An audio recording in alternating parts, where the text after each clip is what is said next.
right, guys, welcome back to the Imaxit YouTube platform. I'm your host JD. If you're new, please do smash that like button, share, and definitely subscribe.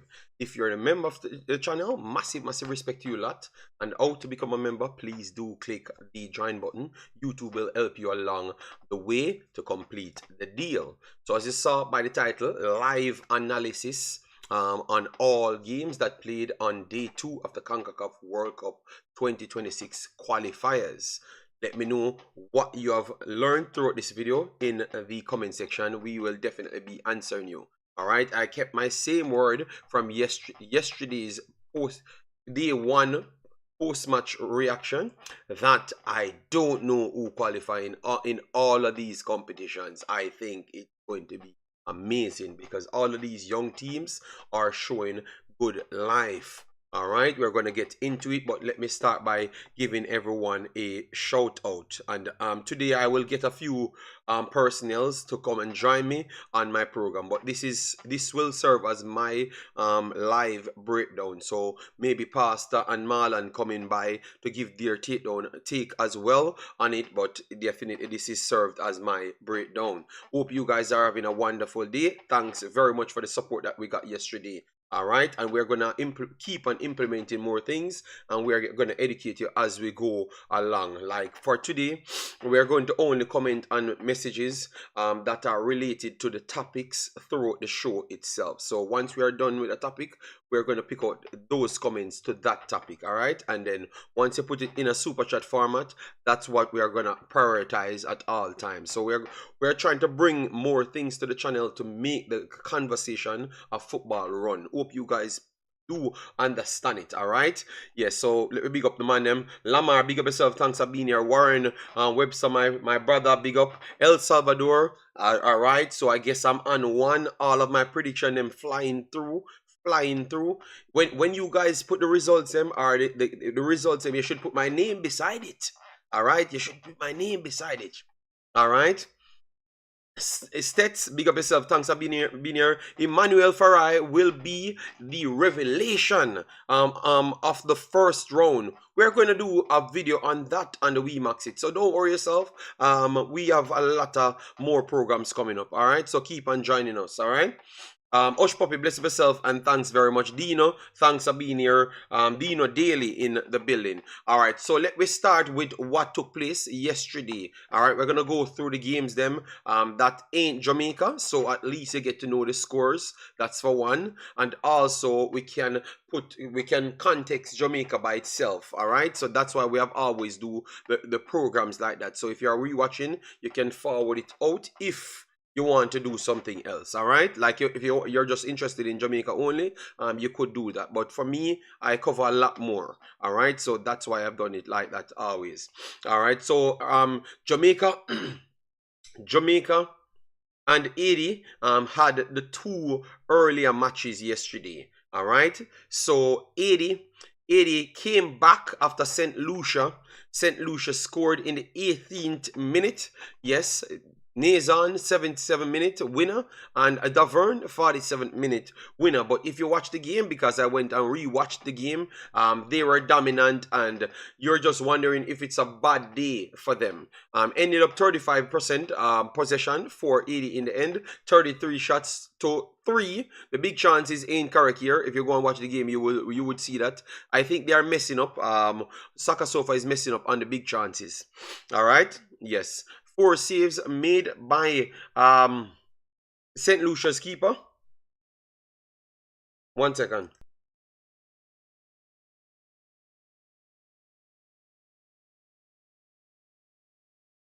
Four saves made by St Lucia's keeper right there. And 80. I would say, what I would say for 80, I would say that they started out not in sync, but you could always see their individual talents. I think we're going to keep on saying this throughout the stream, all right? And that's why I'm not so sold on all the big teams just making it through off the rip. That's why I'm not so sold. That's why my approach is kind of, game by game, let me see what's up. All right, that's what I'm going to go with. So their starting lineup was Placide in goal, very good goalkeeper. Arcos, Ade, Jean, Kevin, and Duke at the back. Piquant, Carl Saint, very good player. We saw him as well. Leverton and Derek Etienne Jr. Up front, you have Para and Nazan. So you know that means they have a very good team. Very, very good team. And it shows on the overall activities, but not necessarily the final outcome. You understand me? The final outcome. So that it's our first game. They went through the transitions well enough for me. I think that I would say St Lucia was very much organized, which is an small team. They were very much organized and they posed little challenges. So even when I would say they got 5 big chances in this game, 5 big chances in this game, and out of that 5, they had to work extremely hard for it. And the next 5 half chances, they never even had the extra time to make it even clear off chance. So good work from St Lucia to make it difficult for them, but at the same time Haiti came back and won the game, and I think that it's going to be the kickstart for them. I still believe that it should come down to Curacao and Haiti in this group, but you never may know. Barbados and St. Lucia, I think, can cause a little bit more problem because I think St. Lucia slightly more defensively organized than Barbados. That's what I saw. So maybe St. Lucia will be the team to cause as much problems in this one. All right, that's what I saw so far. We're going to skip past Jamaica because we want to come back and give Jamaica the main part of the show. All right, and remember, I'm going to have others coming on the program, so they're going to give their take as well. So I'm just trying to run through it. Thanks everyone for passing through. Massive respect. Our brother, all right, see Mike Larry, we never saw you last night, big boss. Big up, all right? Thanks for being here. Mr. Andrew Washington, thanks for the subscription. Massive respect. Keep on subscribing, keep on sharing, keep on liking, all right? Jura said he's going back and watch the games, all right? Massive respect for that, all right? Yeah, man. Omar Fowling, big up yourself, my brother, and the pastor in the building with Craig and all the mans them coming in. Guys, as you come in, hit the like button, share the video, and keep on making here great again, all right? Yeah, man. Big up for that. So let me just go through the games, Concacaf here, to talk on it. So let me start with Costa Rica, because Costa Rica was the team that I was saying, no, not I. Everyone from Jamaica's side, because Costa Rica is a bogey team for us. They were shifting over their players. So we wanted to truly see what Costa Rica could do if they could get themselves on a level fast enough. And I want to say to you, it looks like Costa Rica's, all right, Larry, big up, all right, yeah, man, massive respect. Larry, you need to get the membership on your thing in a big boss, yeah, all right. Costa Rica, it looks like their get-together is even it's happening even faster, people. It's even happening faster than what I first expected. All right, yes, they had a good result against Uruguay. Obviously, it was a weakened Uruguay team because Uruguay was saving some of their players for Mexico. You saw what they did to Mexico, 4-0. They ended up with Mexico. But the way they played to the transition, I always said that this team is turning the corner very much faster. All right, and they have some young kids coming through at an astronomical pace. All right, some of the players that I'm very much impressed with, most of them came off the bench. Aguilera, he is exactly the player that I told you guys. He is a seriously talented player. Alcacer is the one that is breaking through, that I never expected him to break through this fast. So that is amazing that he's turning around at this age. He's 19, you know, guys. We saw him in the U20s. I covered them in the U20s, and he was definitely one of the best players in the U20s. He has kicked himself up to a different gear. At this point, he's at KVC, Wastalo, in Belgium, and he is definitely showcasing some serious talents. His market value jumped to around 500,000, and I think by the end of the year, if he continues to perform at the same rate, he might just jump to 2 million based on the rate that he's jumping. So he might just even leapfrog Bennett. he might just even leapfrog Bennett because he's having at least a 2.5 year run that is very, very good. Even though Bennett went outside England and he's doing good in his games, but definitely him doing well. All right, so you have Canteras.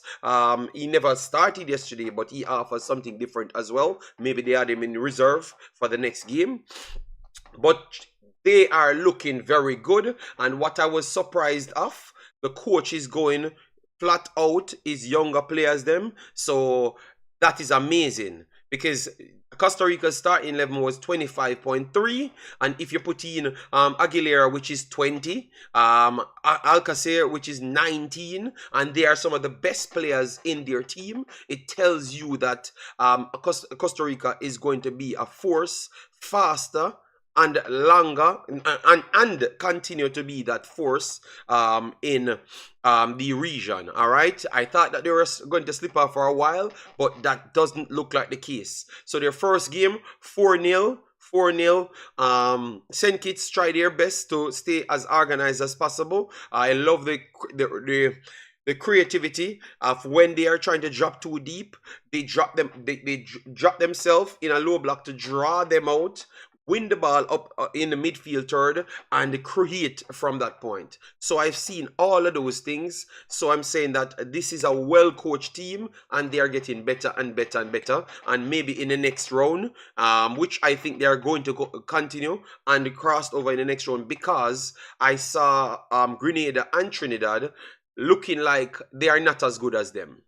I think they are going to beat all of them based on what I'm seeing here. So based on what I saw here, Trinidad could still get better, but based on what I'm seeing, Costa Rica looks like the best team there with even depth. So Costa Rica, next round, they will even be better because it looks like with more games and an extra year to play, it might just favor them. It might just favor them in the next year to play. All right? Yeah, man. Big up Mike Larry. All right. Massive, massive respect, big boss.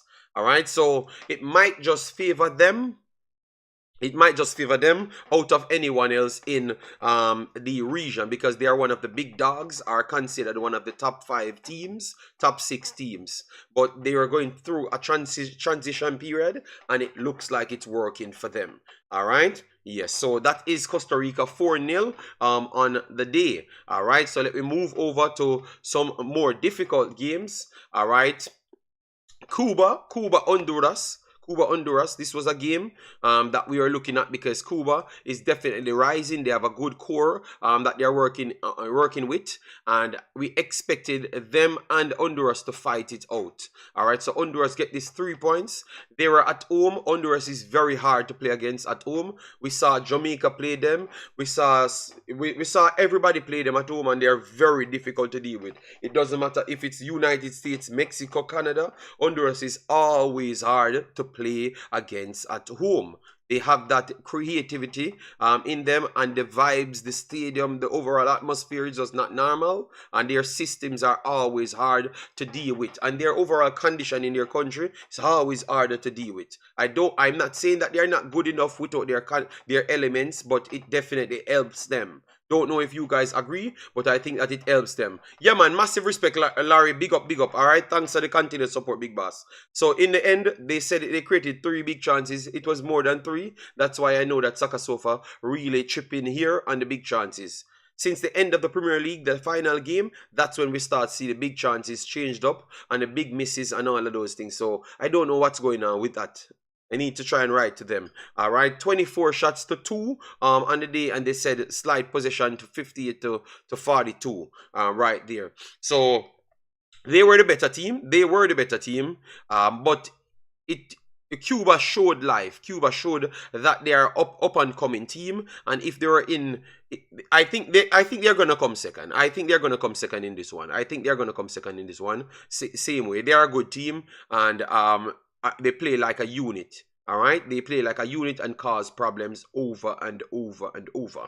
All right, so good win for Honduras, but Cuba ain't nobody to sleep on, so expect them to rally and get the job done. All right, so at this point, Cuba is at the bottom, Cayman above them because they have yet to play a game, and Bermuda and Antigua is there. Bermuda will challenge because Bermuda proved themselves that they're solid. Antigua, they look like they have the counter-attacking ability, which I like, but I don't think they retain the ball enough in order to trouble the big dogs, them, which is the Cuba and Honduras. So I think both of them will be going through. Let me know who you think going through right there, people. All right, so we have Panama. Panama started the tournament.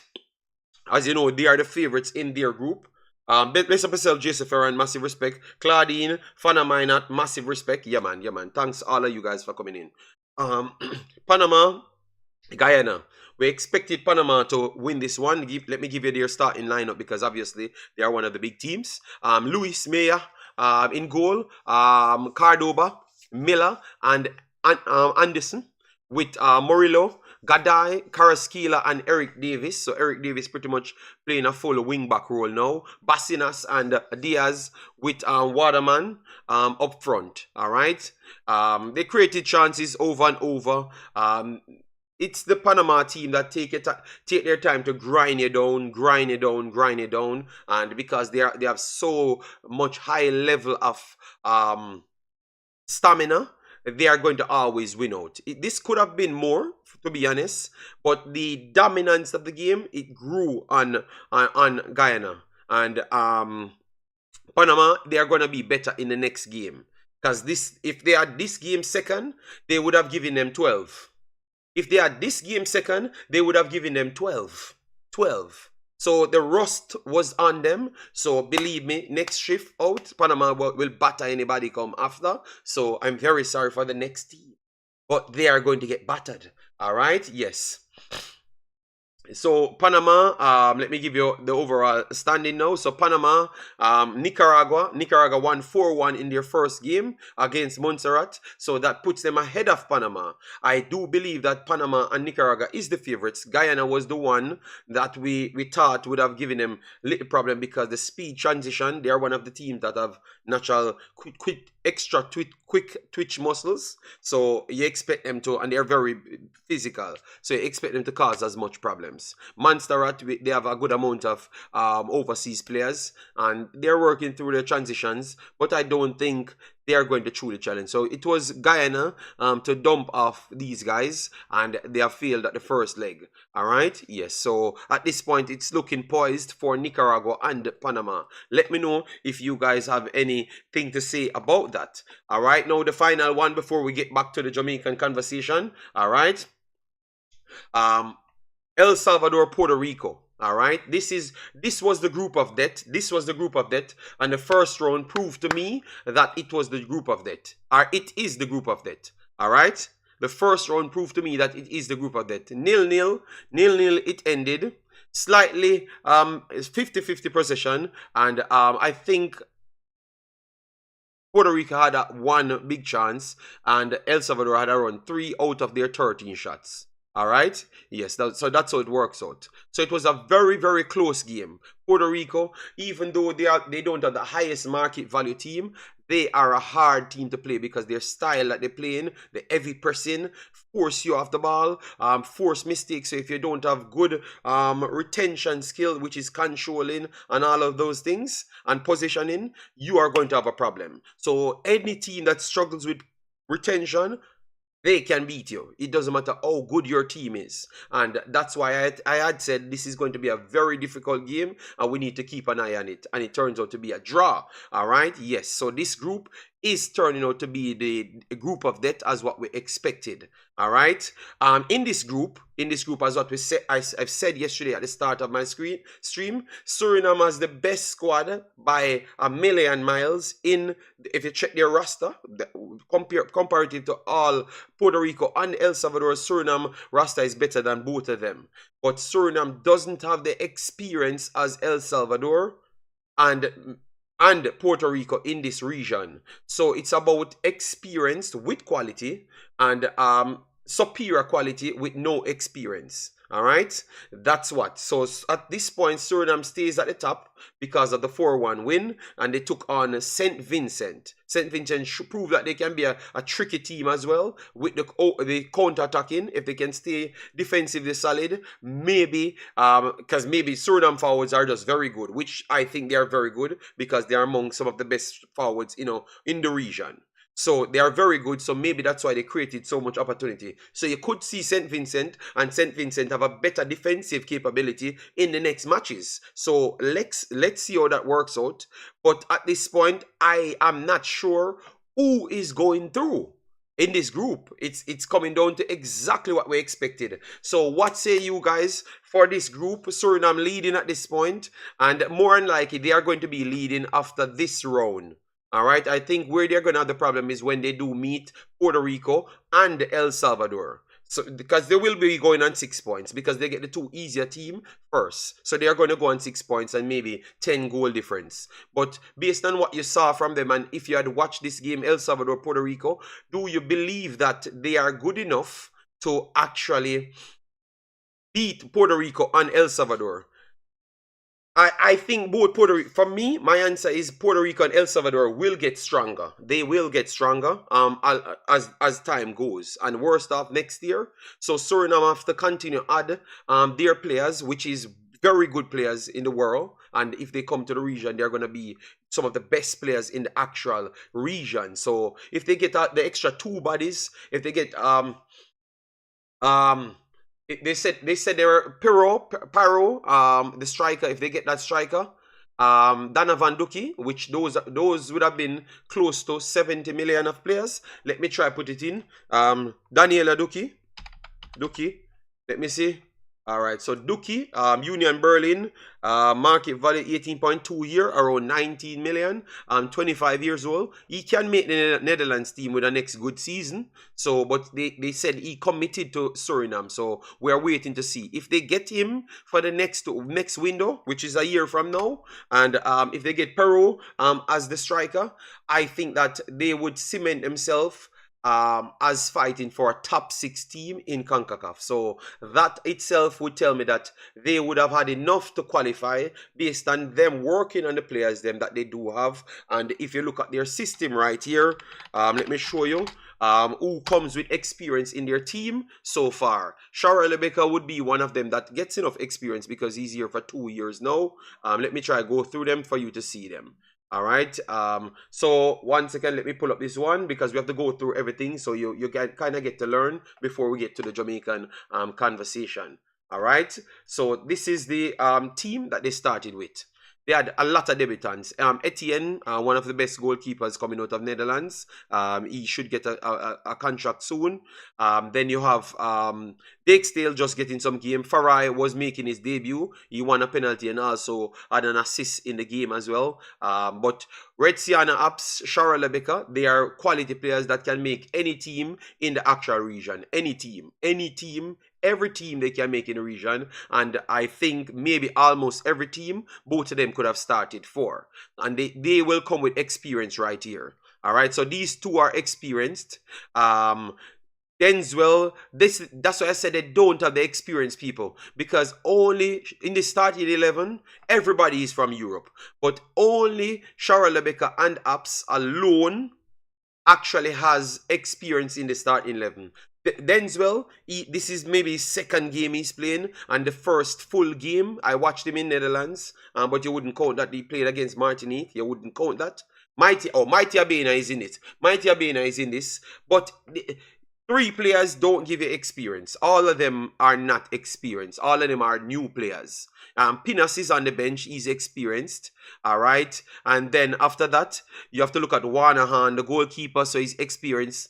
Dian Malone, experienced. So out of the entire squad, you have like 5 players experienced. And then you're going to put 2 more of those players out to put in 2 more bigger high-profile players. But they are going to be not experienced as well. So you guys think that they can just bolster their squad with all big players and just get through?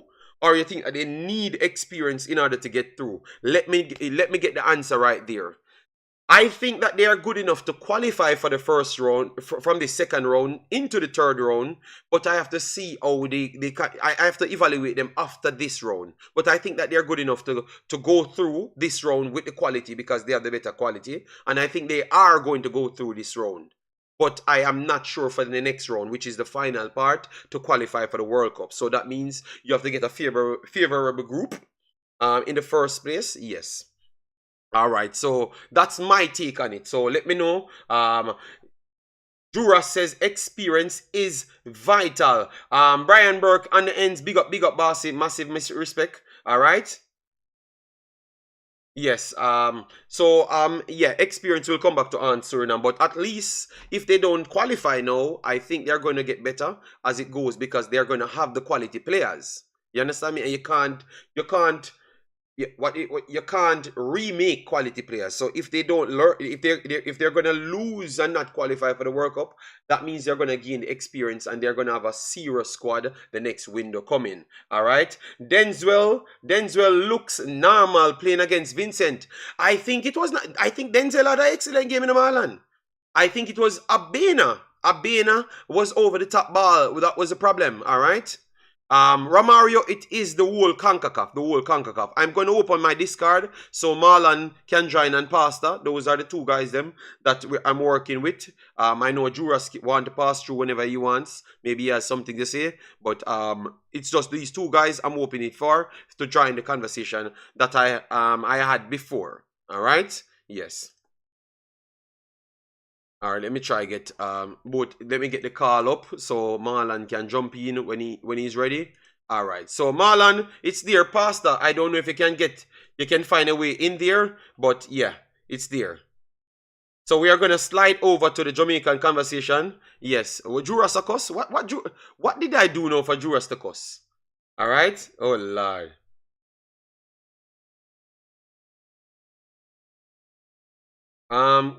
Yeah, man, Tom. I'm trying my best. I'm trying my best to make sure we go through everything and make sure people learn. So that means, because you know why I decided I'm gonna do this video this way, because you guys cursed out Pastor. I can't believe you guys cursed out Pastor so bad, and then it turns out that everything Pastor had said turned out to be the accurate thing. And so you guys need to tell Pastor sorry, maybe he's a little bit harsh when he's speaking, but you need to tell him sorry, all right? Yes. So anyways, we are going to pull up Big Bad Jamaica game. All right, Jamaica game, and then we're going to even look at the other teams then. But I'm going to get the other guys them to come in and give their take, all right? So Jamaica, Damrep, 1-0, 1-0.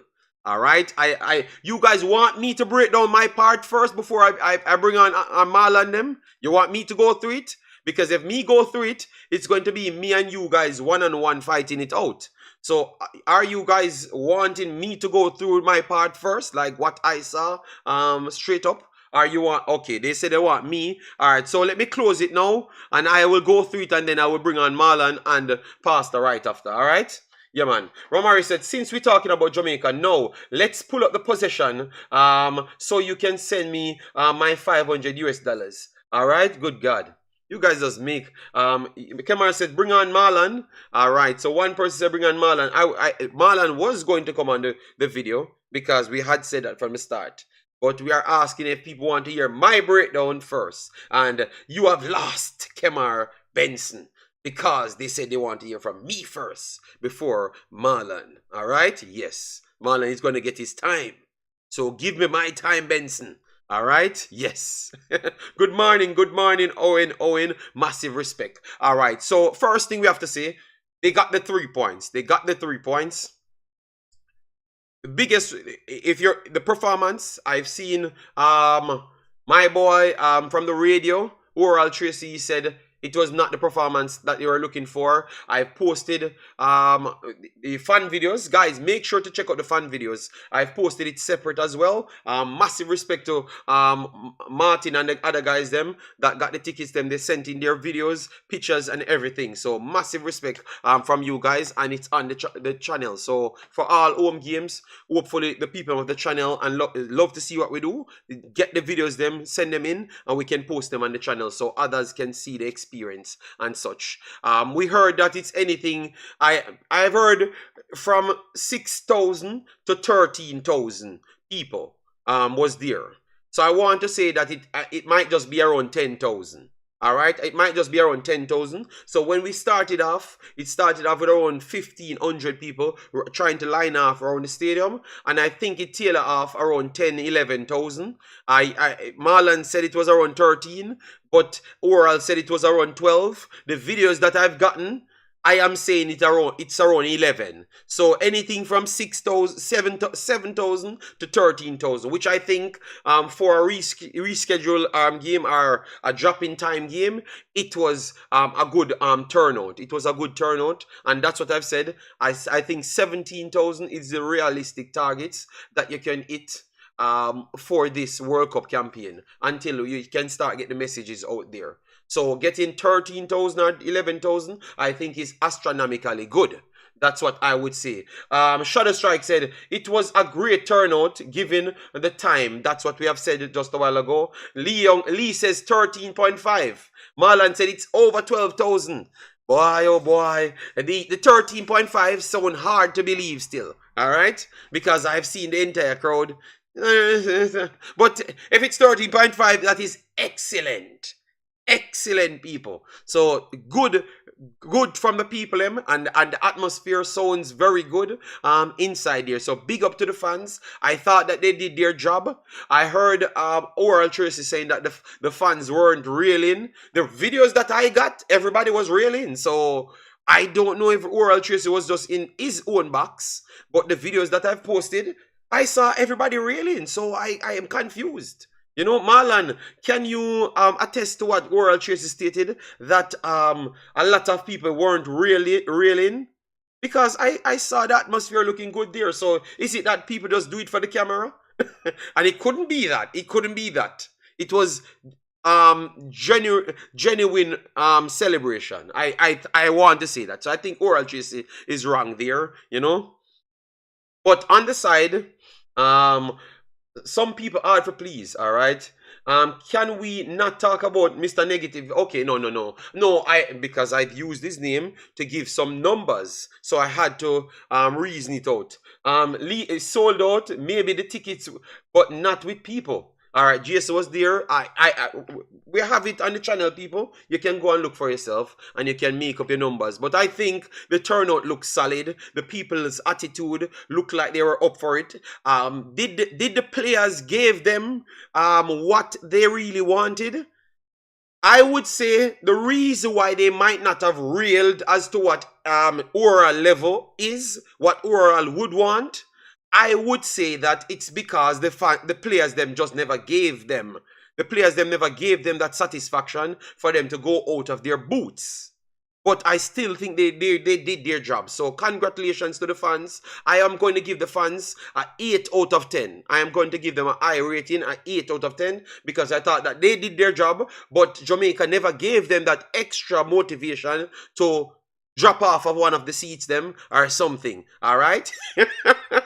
Yes, they never gave them that motivation to drop off one of the seats or something. All right? Yes. So I'm giving the fans 8 out of 10. So big up on yourself. Keep it the same way until we can provide them with some over-the-top celebration, so we can see extra, you know? Tom said, I think so too. All right. So everybody agreeing with that. It looks like the cheerleader dance the entire game. What I see online. Yes. So I have to, you know what? 8.5. The cheerleaders, them, they were doing their things. I am not going to say anything more, because once we talk about anything of that ilk and I say extra words, they're going to say it is because of certain things. Because they love to kind of calculate things to say why I'm liking this, you know. All right, because they said I don't support Jamaica, but because I have players on the field, I love my players on the field. Travis is the man that said those things. All right, so let me move on into our breakdown now. Damrep was better than their ranking. I've explained that to you people. None of the teams them that ranks 140. Suriname is a 60th ranked team. They are 144 and they're a 60th ranked team. They can beat anybody. They can beat Jamaica, Panama, Canada on their good day with the squad that they have now with more experience. So the rankings don't count, people. It don't count. If you don't turn up with these teams, Guatemala is, let me show you the ranking. Let me pull up the ranking so you guys can see some of the teams that we have been playing, and ranking didn't matter. Because remember, I thought that they said Guatemala was banned. So they were banned. So that ban actually took away some of their points. So they have to restart. All right, see now, Mexico, United States 1, Mexico 2, Panama 3, but 49, 45 for Panama, 49 for Canada, 52 for Costa Rica, 55 for Jamaica, El Salvador 81, Honduras 82, 80, 90. All right, so you see that 80, 90, 80, 90. Suriname drew with 80. Suriname drew with 80, just the last window. Suriname drew with Jamaica. It's a weaker Jamaica team. I think 1.5 years ago, they lost to Jamaica as well. So let me put it in. But I'm just showing you, Suriname is ranked 144. So when you see the teams them up there, mark 140, they have different level of players coming in now. They have different levels coming on their team now. They are from Spain, from England, and their league is improving. Their league is better than the JPL league. All right, so if we can get JPL players on our team, they can get Damrep League players on their team, plus the players that they are putting in. And their style is very much tough because they are mimicking the Honduras Mexican style that doesn't give you any time off the ball. So that makes them very, very difficult to deal with. So, and that's what fixed my argument to tell you guys that we are not sure that all of the big name teams them will just walk to the next round. It's going to be a hiccup. I don't know where it's going to come from, but it looks like that will happen, people. All right. The time of the match messed up the attendance. All right. Yeah, man. This I love how Concacaf turning out now. It is nowhere as easy as what people would say. All right. So let me get into Jamaica. Yeah, I think ranking don't matter now. Once they change the rule from the grandparent, so if you're born in a different country and your grandparent was from the next country, are connected to it parents wise, you can play for that country. Once that happens, rules, the ranking doesn't matter, because Suriname have a team that is 30 million, and I'm just referring to Suriname because they have made the biggest changes and jump in market value. All right, Jamaica squad that they had is ranked 24 million. And we took off 1.2 million players off it. So Jamaica squad that we started with was ranked 22.8 million starting. And Suriname ranked 2.5 times Jamaica, ranked 35 million. So that's why we need our big players for all of these teams. It's not going to be a joke. And that's why I kept begging for better players to go there, because we might just have one window to do something, and we have to take advantage of that. All right. Agree, ranking is so BS. If you have a good team and you don't play, they can't accurately tell what you do. Yes, and that's why we have to make sure we educate the people on what's up. So when they see a team, and that's why I have broke down my team like this. And let me open the Discord for the guys them, because the time is running and I've not gotten to my game as yet. So Marlon, and if you guys want to come in, we have the call-in right there. So you guys can come in and give your take whenever. And Pastor. So why I've took my time to break down Damrep and give you guys accurate reading on Damrep is because I want you to give the guys them respect when they performed. Because I think their performance was solid enough, you know. Their Marlon, you don't have the link, Marlon? Because it looked like Because it's on. All right, let me drop the link in this chat so you can see it. All right. So that's the link, Marlon. All right, let me just run through the players them. All right, so team performance. Team performance. I was tied between a 5.5 to 6 people. I was tied. No, I put the link, but true, I thought you have the discard, because sometimes if I put the link there, no, I'm going to get people just joining for joining's sake. You understand me? And that was not the conversation I wanted to honestly have. I just meet you and Pastor, and if jurors want to come in, that's a specific thing I was planning for today. Yes. And sometimes other people turn up and messed up my train of thought. All right. So what overall team rating you give them? Because I'm tied between 5.5 to 6. I think I am going to go up to 6 because our defense line, some of our defenders were good on the day. Warrior says better second half, better second half. Better second half, all right. Better second half. Marlon, you hear me? Yeah, man. Yeah, yeah.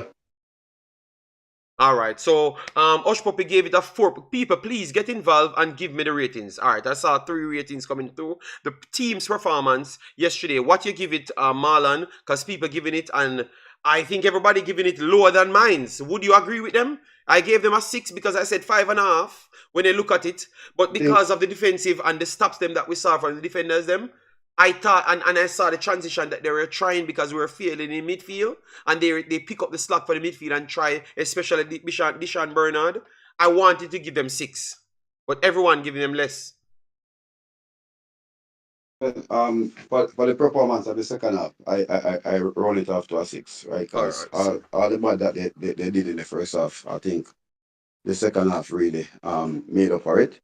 Unfortunately, we didn't got the goals to really make it a wider winning scale. But all in all, I roll it off to a 6. If we were judging, if they didn't have an improved performance, it would be like probably a 3 or 2.5.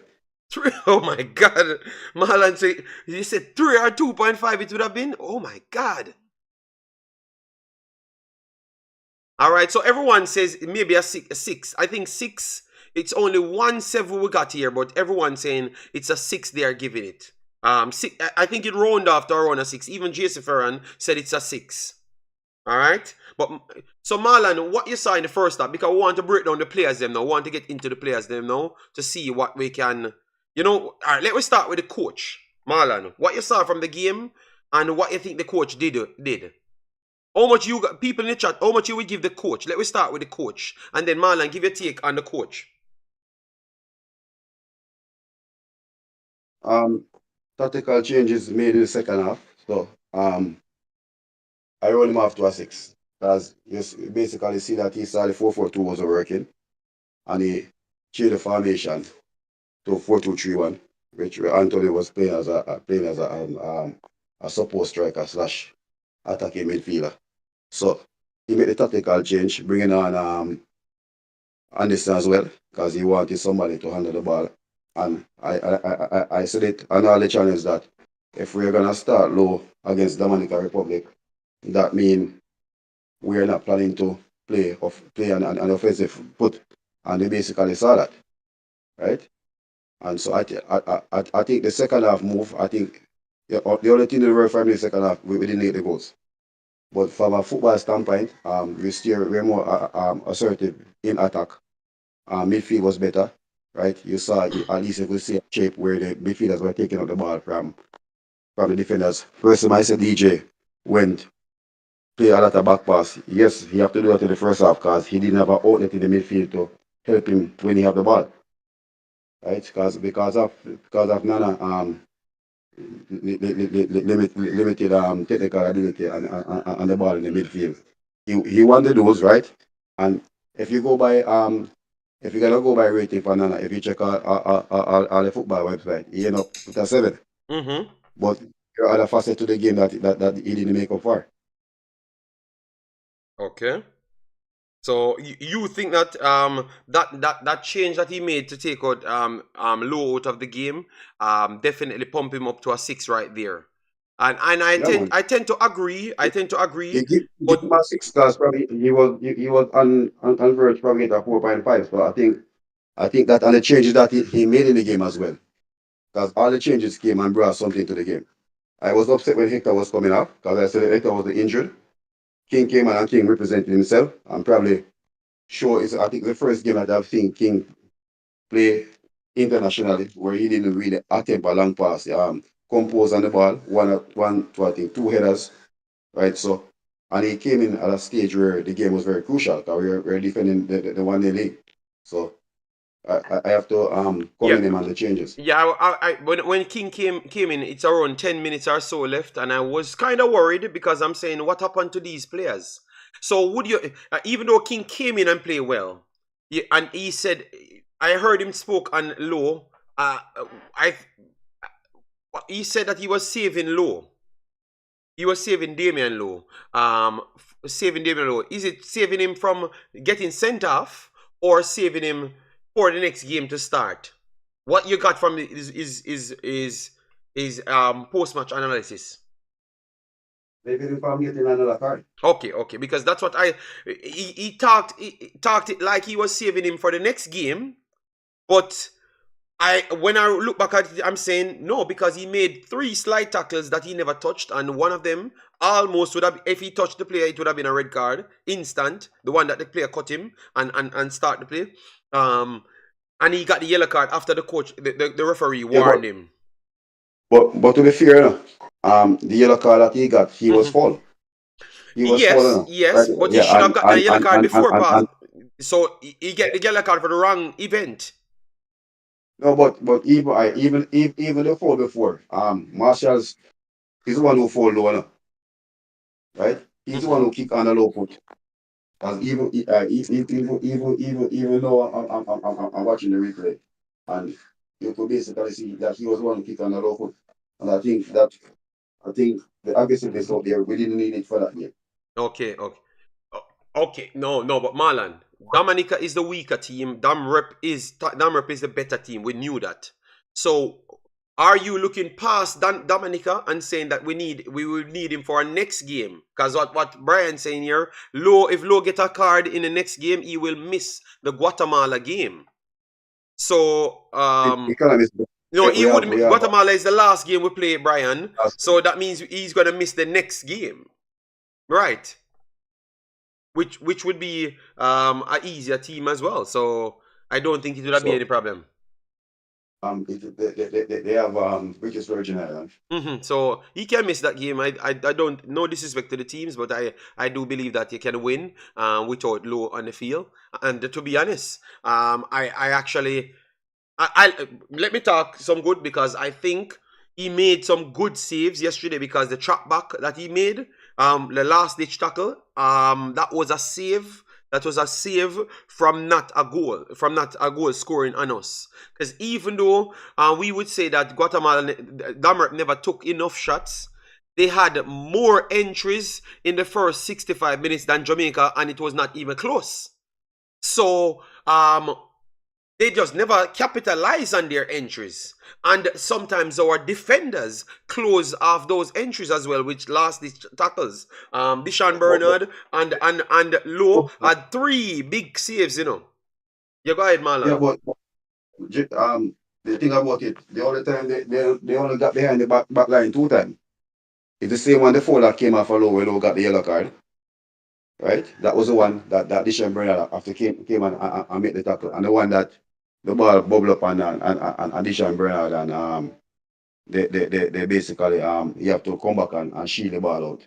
But Marlon, I think because other people here watching the game, maybe you miss some, or maybe what you're classing as getting behind the back line is completely behind them, like 2 steps, because those were clear advantage Damrep. But we are watching it still. Maybe when you watch it on the TV, you might see that they got behind a little bit more. Because at one point, in the first 3 minutes of the game, Marlon, they got behind our backline twice over the left-hand side. In the first 3 minutes.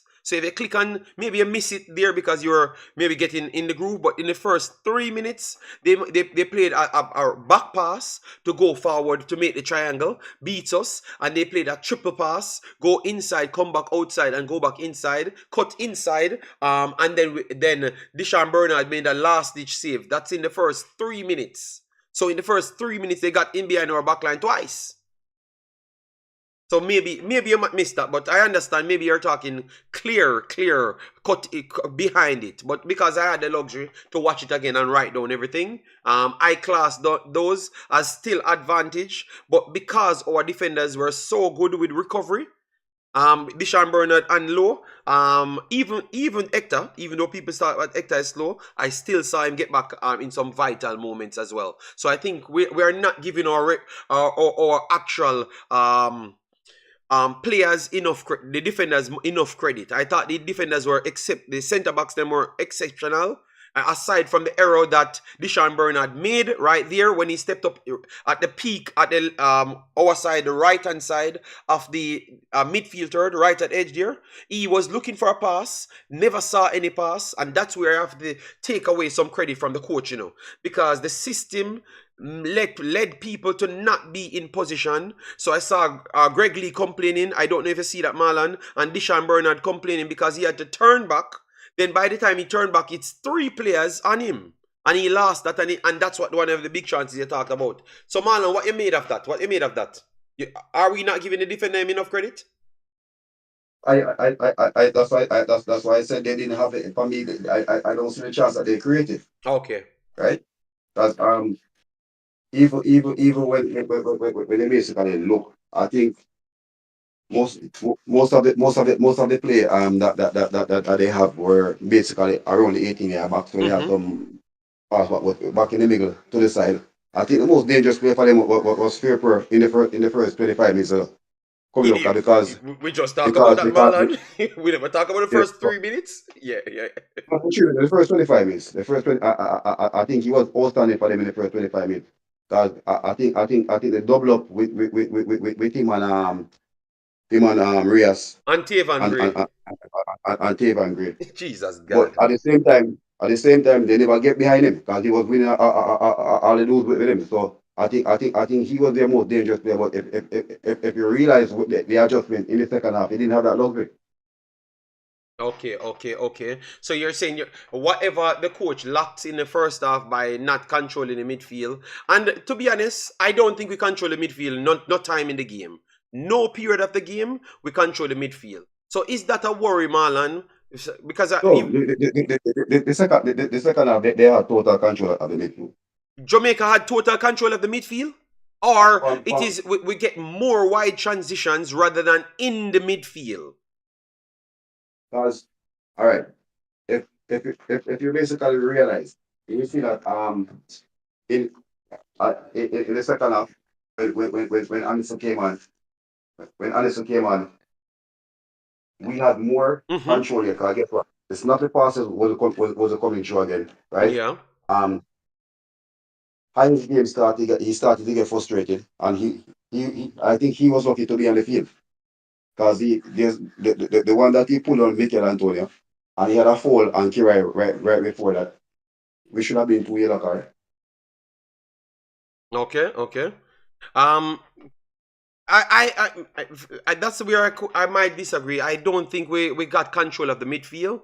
I think we got comfortable in not playing down to the competition, but we kind of figure out that our own, like we start believe that even when we put a midfielder in, that midfielder is only for screening. That's what I think. I start to believe now because our midfielders are always dropping off deep and to make wide channels. Wide channel passes are just stay in the position to map up plays, and then the center backs them or the full backs them put the diagonal passes them over. So I do see big up to Kirai, you guys, and that's why I never wanted to talk about Kirai, because you guys are gonna say, oh, because he's an overseas player. I know you guys always do that, but Kirai he was the only one I saw progressed in midfield and tried to find Mikel Antonio on one, and then tried to find Kaheim Dixon on one as well. So we saw a low drive through midfield once and then took a shot when all he needed to do is to lay off the ball. That was around 20 minutes around 17 minutes in the game. He should have just lay off the ball, and that's the natural midfielder trait, Marlon. So that was the only driving run. It was 3 driving runs from midfield for the entire game. 2 from Karai Anderson and 1 from Damian Lowe. Damian Lowe was just not a midfielder to lay it after the wide channel, so the unrushing player would have just lodged it with a one-on-one with the goalkeeper. He never did that. He went for a 26-yard strike.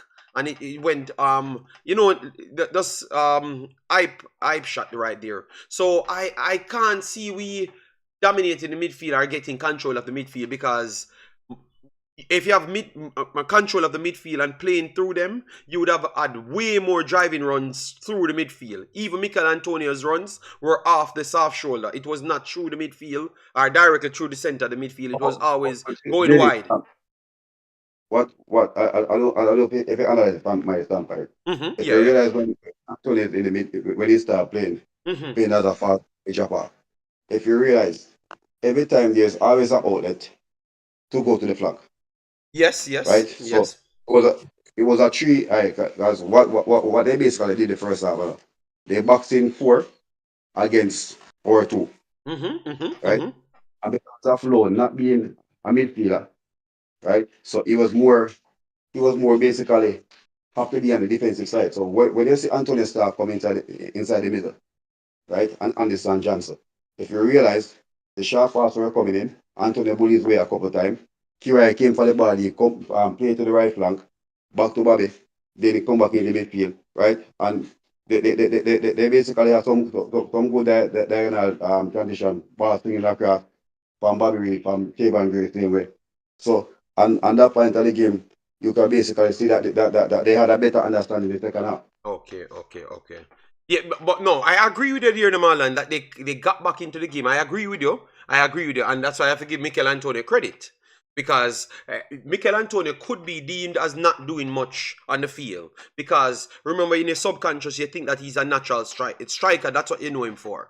But I thought that he did a good shift to clog that hole right there. And if people was looking at the football right there, they would have realized that Mikel Antonio was not playing striker. He was playing attacking midfielder and also dropping off to the left-hand side, to the right-hand side to add the double up to stop the play from breaking over there. Because remember, they were taking advantage over there, because over there is a fear post side, as what you said. So they're taking advantage. So he was attacking midfielder to the left winger, the right winger to double up. So Mikel Antonio did a shift for the team rather than his actual duty. So I agree right there. But when and if you realize, you know what, the first half, Fairport didn't have to defend because there was nothing going on the flank. The second half, no. From the second half start, with Bobby start going out wide. Trevor Gray start to come in attack more. So you basically saw where the defense for defense standpoint, they're in trouble. Yeah. So thanks everyone for coming in. Please do hit the like button, guys. We have 239 people here. Please support the platform, as we said. Once you donate via super chat, you will get the highlight here. Becoming a member, you will get prioritized for what you're putting in, because obviously we are trying to improve some things on the channel and bring some other people and put some more work in the channel, the channels as well, because it's going to spread across. All right, so it's me and Marlon here. I have not seen Pastas yet, but you know, Pastor might just drop through and give his take here and there. Let me get a few more comments. All right, JD, the man bring up a team a lot with the fouls. Yes, because he created 3 yellow cards, you know. Remember, he created 3 yellow cards. So because a guy texted me and I said, JD, Antonio look like him time pass, you know. And I said, Jesus God. You know, but true, I never wanted to. I said I will wait until I do touch a show, then I express myself, because I don't want to explain to one person, then I have to come here and explain to everybody after. You understand me? Yes. So and that's the thing now. I want to save my thoughts. That's why I don't like to have conversations on the phone, because I like to save my thoughts. I think I am cheating my subscribers if you contact me directly and ask me about a game. So out of respect, people, me being a YouTuber, you had got my number for call-ins. Just let me come and express my analysis on the screen, because you're cheating the fans them if you ask me how to break down the game on a phone. Marlon, it's always up on you. I know that people frustrated, people. I know that you guys are frustrated, but you have to give me rest, because I have work to do and I have to come on, sit down, break down game. You get me? So give me a little time. Guess what? You know. Guess what? I had to break it down in the car park yesterday. There were about 15 persons. Everybody's asking, what's your take? Yeah. Right? And I, I, I think about 8 persons come and say, listen me, JFF, they need to call you and get an analytics job, because guess what? Same how yesterday the team is gonna play, they came same way, and even person who were saying that Damrep have no way going, right? And he said guess what? At the third time in a basically 2 year in a year, you basically said it about Jordan when we were going to play Jordan, right? And Yeah. he said everything Yeah. Jordan report, everything you say again, because remember I said to me, said they will have control of the ball, but in front of the goal, if they're not going for a long shot, they're not going to do nothing at all. Yeah. Yeah, man. So Brian, the link is right there. You can just click it. We don't have any calling because I'm not using the phone. I've changed the mic system. I've cut out the whole calling thing because I thought that it was burning a lot of energy and costing me things that I'm not using, you know? Yes. Javan says, JD, having team in trouble and making RB this discussion in the final third, doing this against a better, we would have lost the match. I think everybody would say that. No, I am not the best. I'm just trying to keep my thoughts for the fans, or for the subscribers. You pay me to do my work here. A man just can't call me and I give the work for free, people. I'm very sorry. All right, I am very sorry. What you say, Marlon? I can't give away the work for free. All right, yes, man. So we want to go into. I saw when Brian wanted to come on, we just post the link. All right. But let me keep the super chat here. AD Football says, JD, keep up the good work. Hope Reggae Boyz and the Grenada make it to the World Cup. All right. Big up yourself, AD Trending Football. Yeah, man. And I need to do some more AD work. But believe me, I'm not missing one more game. I'm just begging God, please. Jamaica and AD don't be on the same damn time. Because Jamaica costing me a lot of money, you know. And a lot of my fans, them losing it with me, you know. Yes. So, please give with different times. All right. No same time as 80. No same time as Nigeria. Come on, man. All right, so what we want to do now? I want to do our player rating. We have done with the coach. So you guys said 6. And I think I only saw 1 6.5, but we want to go through it with the player ratings. All right. Let me get my book and paper here. So no. I can just put in all the players them here and go through it. All right. So player ratings, and we're gonna do Marlon. So let me start with Jamal Wait.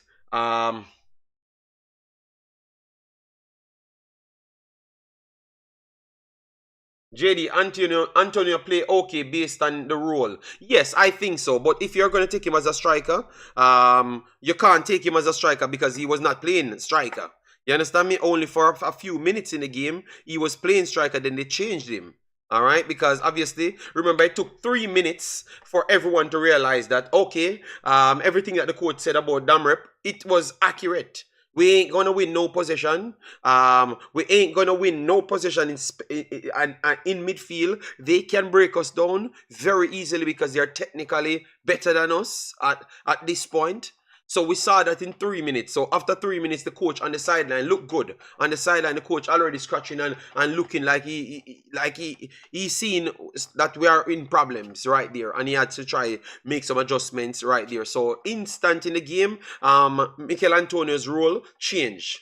because they wanted more in midfield. But then you look, Damian Lowe started to stay one spot on the field after that, just to try and nullify them. That's why he was drawing over to the right-hand side more, because that's where Firpo and those guys were at to cause the problem. All right?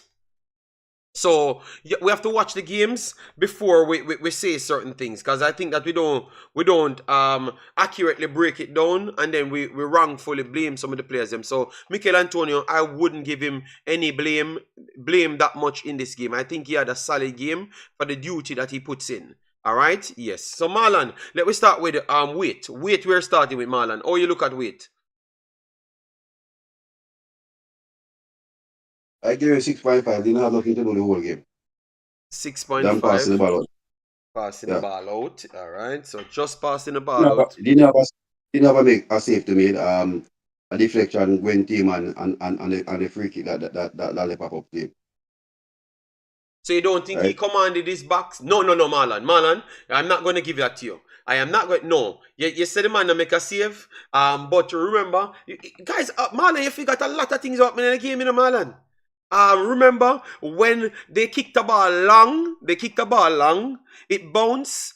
I think it was Deshaun Bernard or one of them misjudged the ball, and he had to come out at the top of his box.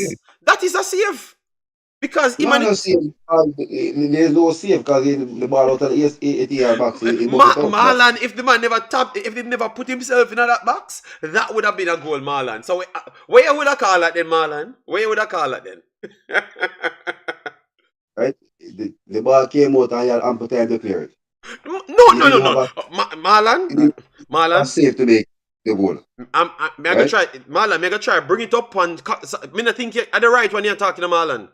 I know the one where you talk about him have ample time. Remember that play ended up in a foul, and him have to come out of his box to the left-hand post, Marlon. And the next one we talk, man, when it dropped over and him couldn't reach it. It was his speed caused the problem for Damrep. Remember, good man, it was a one-on-one with him and the forward.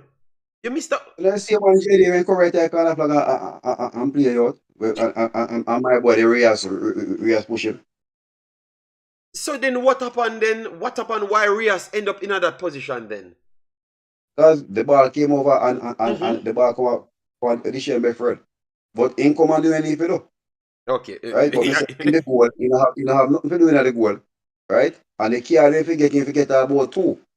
Because in the he was there dealing the ball and me as man in a cry then carry him.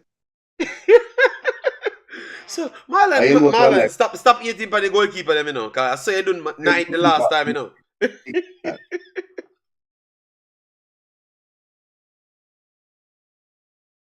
Mr. Marlon, you eat for the goalkeeper, because I saw you do night the last time, Said night throw in a goal for Suriname, No, Jimmy, me not give him 2.5, more than 6.5, because he don't have much to do. Alright, 6.5. Right? So say he make a big save. The ball ain't come and box there. The ball going out. And he just come and flap it away. If you need the ball down for a goal kick. Alright. Marlon, give him a 6.5. Alright, fair enough, 6.5. Drummond said, yeah man, Wait had to play like a defender at one point. He had one big save, man. Alright, let me just bring up What big save he had?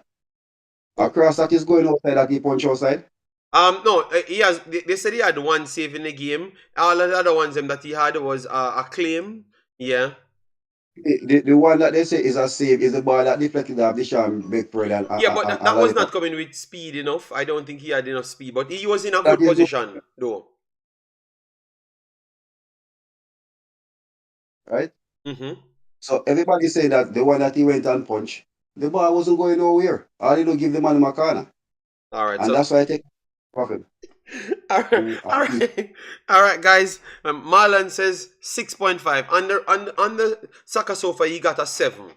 All right. I thought he was a little bit better than what Marlon described, but it was not far from what he's saying. So I am going to leave you guys to decide how much you give Weight. All right.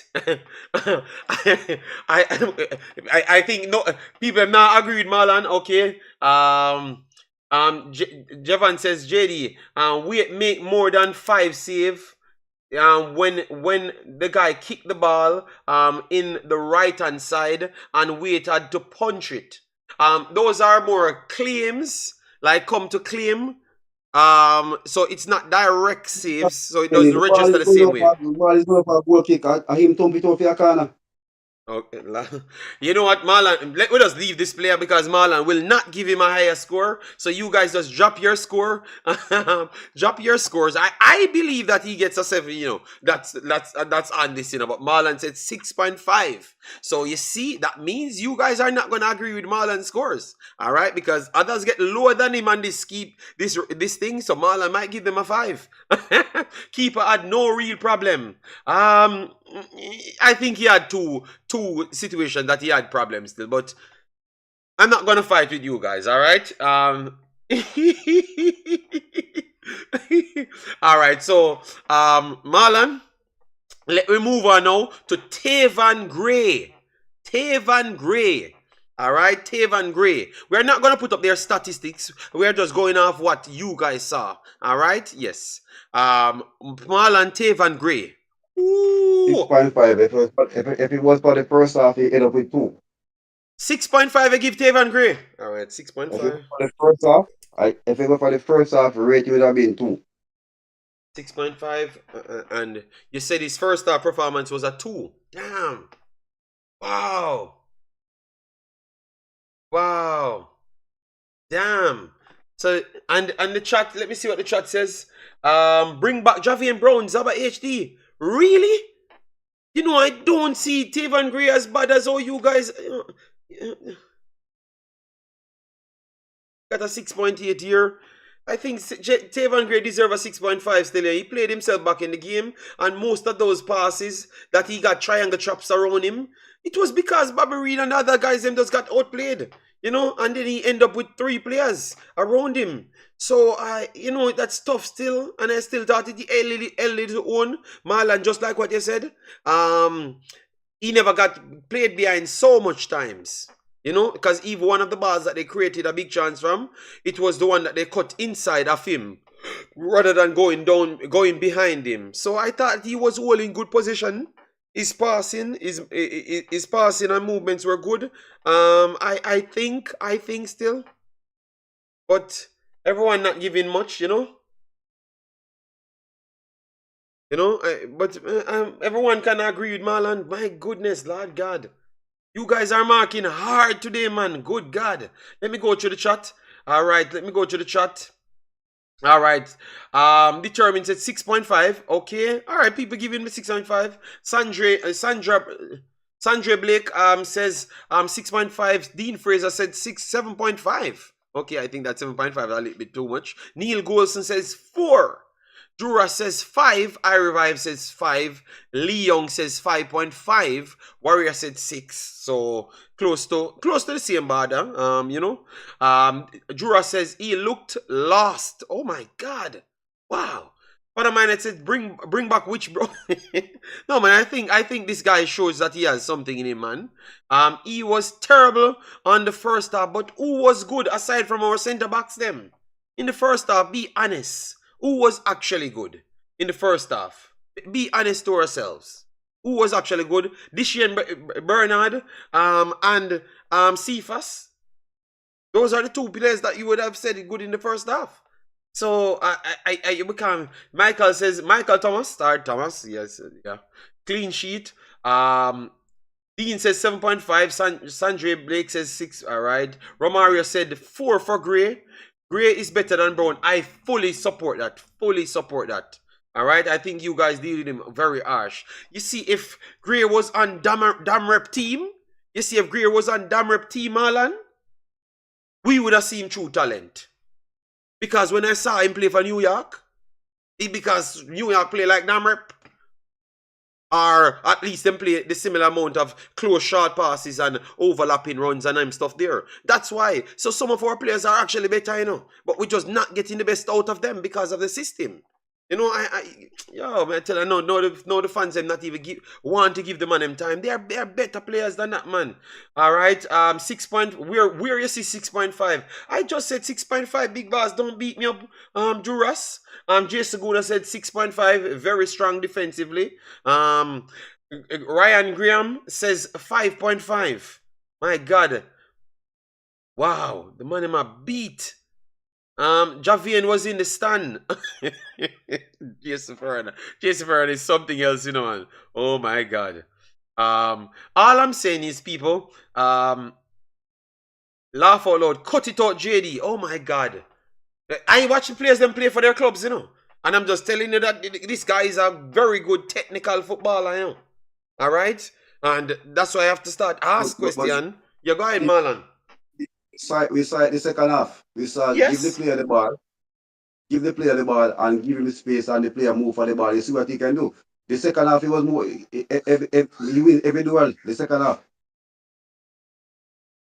All the era duel he won them, the ground duel he won them. Yeah, Junior Lopez said he was making runs, but the ball wasn't going his way.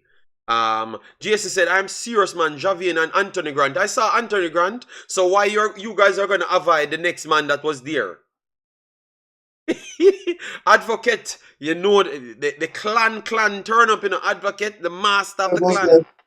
Liam Bailey was there as well. You guys are gonna act like we'll never say Liam Bailey. He was there. I don't know. I don't know what Liam Bailey, but other future players are there. Marlon, me have five picture of Liam Bailey, and everybody have fooled my phone and Liam Bailey. So then, oh, you don't know him better, and everybody has sent me picture of.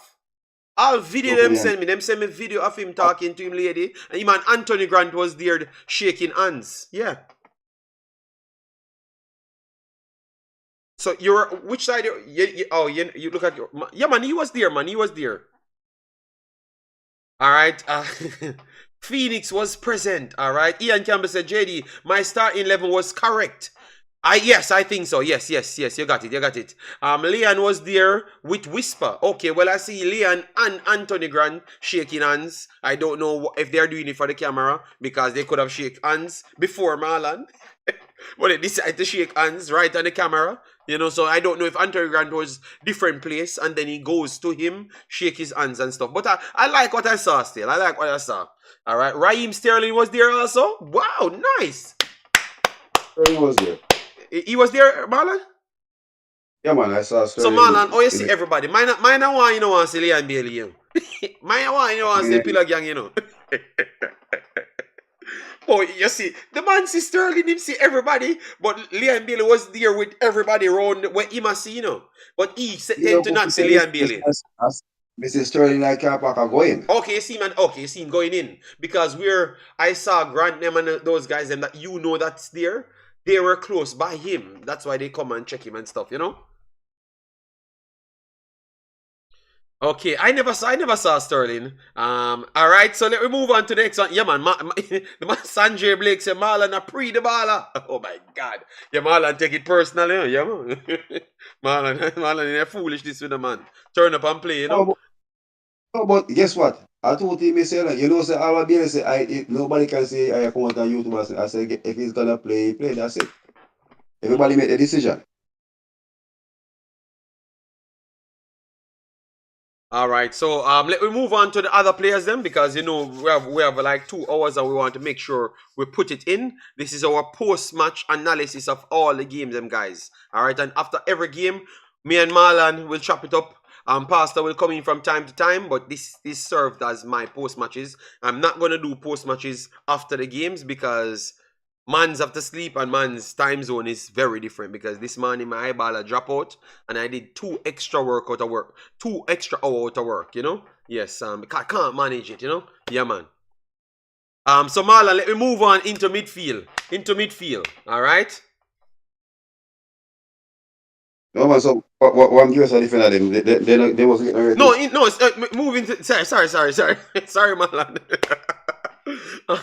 Can't deal with the bleachers people laugh out loud. Oh my God, what?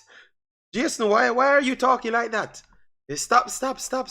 Mind you bragging a little bit, you know. Yeah.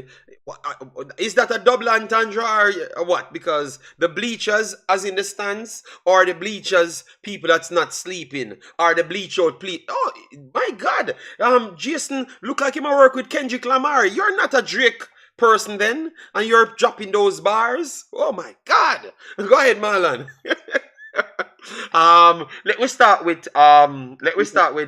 Hector. Uh, Hector, yeah. You get that 7. 7 for Hector. All right, so Yeah, Kevin. educate us on Hector.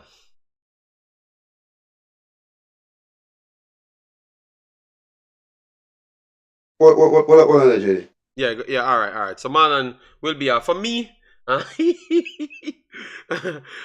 me, Hector. I thought that Hector is a very good footballer. He's a very good footballer. I can't believe that we never saw this in Hector this for this long. His positioning ability is maybe one of the best in our team. Period. With everyone, his passing, his makeup, his physical stature helps a lot. His passing range is very good, very good. His ball retention, very good. He's a good tackler. All right, yes, and I thought that he showed everything yesterday. Blocking lanes, making interceptions, tackle, and also on set pieces, he was vital because I don't know where Damrep found those people from, but Damrep have players that are 7 foot. Damrep have like 3 players that are 5-inch taller than Shamar, and Shamar, they said Shamar is 6'4", and 2 of those players bigger than Shamar by 4 or 5 inches. When Mikel Antonio goes to them, Mikel Antonio look like ants. To how big the players them are for Damrep. When Ascona went to them, Ascona plays on their team. One of the young sensation that they do have play for Miami as well in the MLS. He's like 5'5". He looks like ants towards the big players. Them they are very big. Even when Damian Lowe them go up to them, they are very big. So Hector dealt with those over the top balls well. And also the corner as well, with his positioning and push out people out of the box. He was very good on that. So, man, Hector, I gave him a 7. Very composed around there, comfortable. They even give a man a 1 cut and send him to go check Gregory on the sideline and come back. Ask me, think, all right, yeah, man, 7, very good.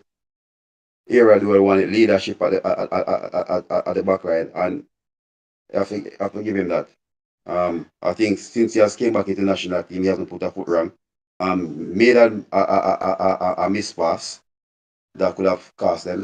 Bernard and Lee came back. So that's the only little flaws you have in the game. The little back pass he was making across. All right, no, all right. But good game. Okay, Marlon was finishing. Advocate, Bobby Reed was lost in the game. Advocate, we are going by, as we said, going forward, we are going to read out only things towards the conversation. But because we never said it early on, I want to make sure people know. And if you want your comment to highlight, you have to put it in a super chat. But we will always go through the comments just the same and have the conversation. We are trying to improve the channel because a lot of people want to work with us. And I'm trying to send the content further. All right? Yeah, man. So let me stay by stages. So for me, I am moving towards Deshaun Bernard. I think for me watching the game and me analyzing the game properly, I know that everyone says Cephas was the man of the match. I actually think it was Deshaun Bernard was the man of the match. And for me, I am giving Deshaun Bernard a 7.7. Like in real time, I think he was the man of the match. He was the sole outlet in the first half. The sole outlet. He was like a midfielder from defense. So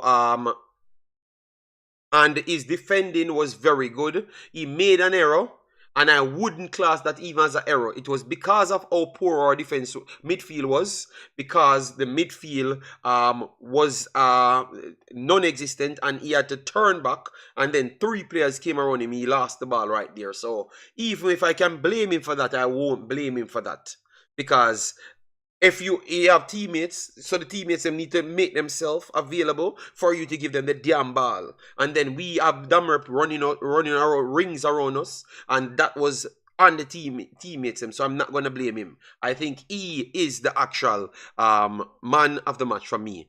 All right, so go ahead, Marlon. That's for my take. My I take. I I That's my I, take. I, I give him 7.5. 7.5. Was I said he had two errors. The one that you said that when he got overload Brody. here, Yeah. and the one that he dribbled inside the middle that ricochet off Firpo. That's the one that low came back and after shield it out. So apart from that, decision making in the second half was even better than the first half. As I said, in football we say we have A defender and B defender, and I think he even show that, and he even show the leadership more when King came on to replace Hector. His passing out of the back was better in the second half. A couple times he played in midfield. I think he and Gray had a good understanding there.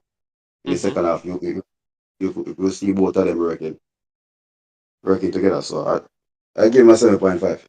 All right, Marlon, give him a little bit less than me. Let me go to the comments here. DJ Sab says Hector was solid, makes me feel comfortable. 8.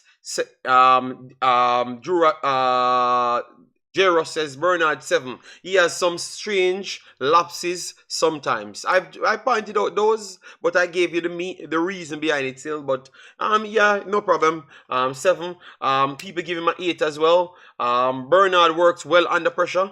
And I am going to at the start, I told you about this season, and I said Bernard is the second best centre back Jamaica have. Marlon, you're willing to give up the second best centre back Jamaica have to the big bad Deshaun Bernard, or you're still holding on it? And who you have as the second best centre back? I think Hector might move in the second position. Brother and Latin will probably fighting for fourth and third right now. So you say Hector better than Hector up the Hector going in second. Jeez. God. Boy, Marlon, we can't. Marlon not agree with nothing. Marlon say Hector I put as the second best, Good Lord. Man, the leadership and the composure there, right? I say Lati play 2 games as centre back. He and Bernard fight out, and I think what you saw from him in the second half, he was more composed because we had more ball position in the second half. Yeah. He had more time he could advance the ball, pass it, knock it around back, and so I think that's why you basically see I said there at the second half there is always an outlet there. Whether he or Hector or Kinect, there's always an outlet. The first half we didn't have that. And that's why the first half they look very, very stuck in the first half. Okay. But for me, I'm gonna keep Deshaun Bernard at second. I think his upside, what he brings now, all of those plays that he was making at the start, when you guys said it was rush and all of those stuff, you clearly saw that once he gets fitter, he's passing better. His passing range, I think his passing range is the best out of all of them, even included Hector. I think you guys don't know how good he is at passing football.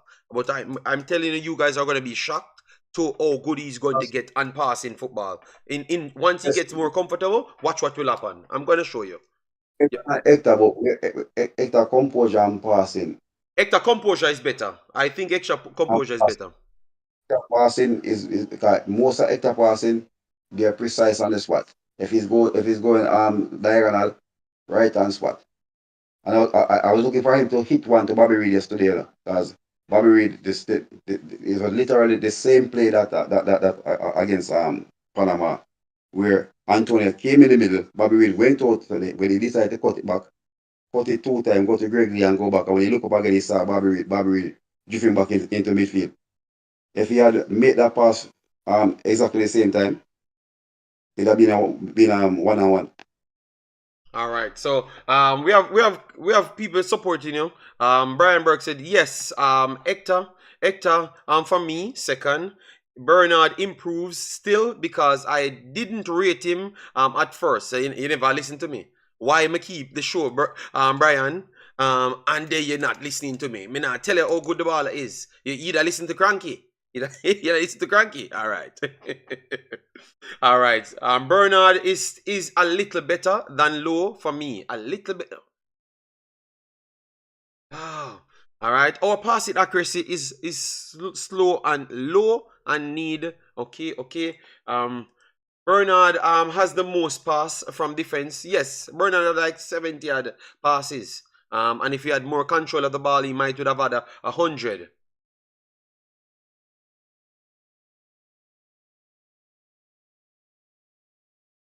Remember Hector can play the CDM as well.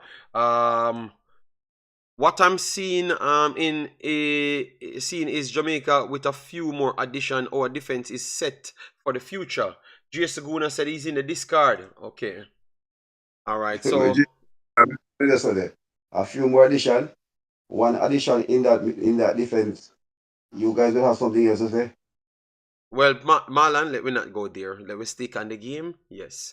J. Saguna said he's in the discard. Okay, so well, just go ahead and just give your ratings for the players. Then we rated 3 players so far. Marlon rated the right back, the goalkeeper, and one of the two of the we rated four players. So go ahead, give your ratings for the 4 players. Then. All right, cool. Respect. Big up everyone in the panel. Big up to the chat as well. Yeah, so Wait, may I give him a 7. Didn't have much to do, but kept the clean sheet. So I'm not going to give him lower than the 7 of the day.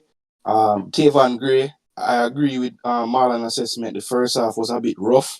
I don't think that the system that we started out with really affected him, because a lot of time when he received the ball, it was like, 2 players converging on him with no outlet.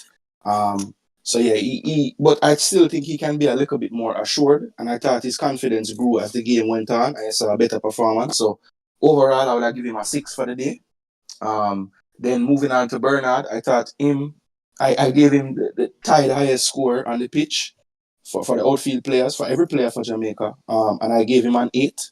I thought he was immense. I thought I agree, JD. He was the trigger point in the first half when DJ and Lowe couldn't really find the space in midfield. He was the one getting us out. And his passing accuracy was still very high, even though he had to go along a lot in the first half. Quite a few times he was connecting on the long passes as well.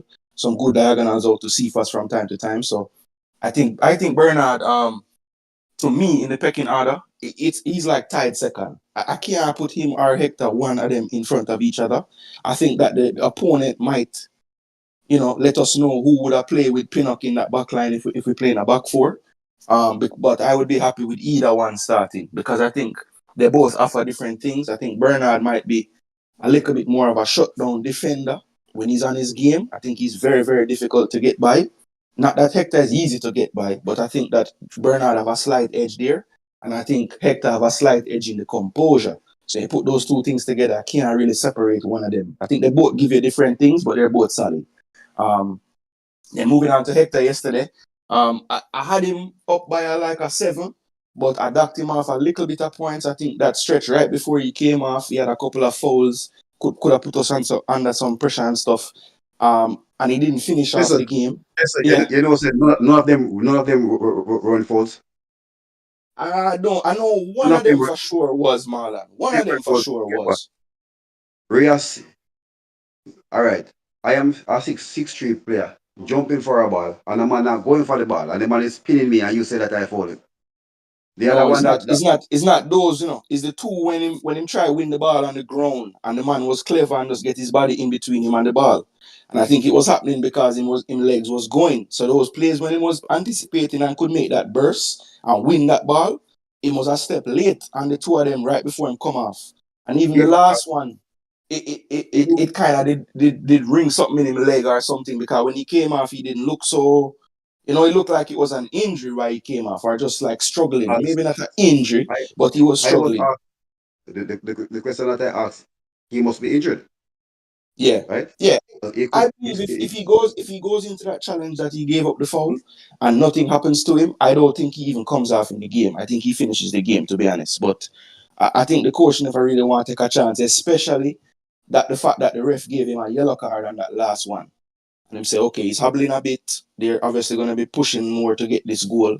let me just get him off the pitch, and he showed some faith in King. But I would say Hector, like a 6.8. I'm not going to say a 7. I'm going to knock him a little bit. I said 6.5 last night, but I don't think it was that low. So I'll say a 6.8 for Hector. And I think that's where we reach, right? When I reach Greg Lee yet. Okay. All right. Thanks. Man. Let me move on to a few questions. Owen says, where is Lati in the mix? Lati is right there. Around the for me, the third, fourth position. You know, the third, fourth. All four of them in the mix. I think they are the 4 best centre backs we have. I had been saying that a while now, but I know that Dubs on them man there. What is it? Lati and Bernard fighting for third. That's what you said, but I'm saying everyone's saying that those are the 4 centre backs. Them like Deshaun Bernard, Lati Bodier, and Hector fight himself back in the 4, and Ethan they are number 1. That's what everyone says, you know. But from 5th to 2nd, so it's a big overdrive. And I think also, with some of these centre backs, it's very important what system, because if we play in a back 4, I think then Lati Bodier goes down to 4th. That's just me personally. I think he kind of functions a lot better when he plays the central defense in a back 5 or back 3 system. So if it's a back 3, oh my God, then I was I waiting feel like for that comment, man. Yeah. Why that? No, just finish your statement. I'm not talking about. Oh, our next comment. Okay, I thought you were talking about me. All right. I would say that the dependent on the system, Lati Bodier's number in the rankings might change. If it's a back 4, I think all the rest are a little bit better equipped to play that system than him. So that would drop him down to 4th for me. We're not going to take on this one because we have to go through all of it. I have to go to my kids' dancing thing. So I have like an hour left in this conversation. So fun of mine not fight them a fight out low. Nobody need to answer that one, but that's what fan of mine says. That's why I'm saying the fact that we mentioned that and we have ample proof to talk on it. A fan of mine that still come with that one. But I'm gonna just avoid it. I'm not gonna fan of mine that them warboard comments they have to go in a super chat. I it's nah get no time in a no more show. Alright, because I want to take out too much out of my life. I soon get 65 years old next week. Expect more from Greg Lee. He kept turning back the ball or coming inside instead of playing down the line. We are going to talk about that. So we're talking about Greg Lee now. So Greg Lee, Marlon, start with you. What you give Greg Lee?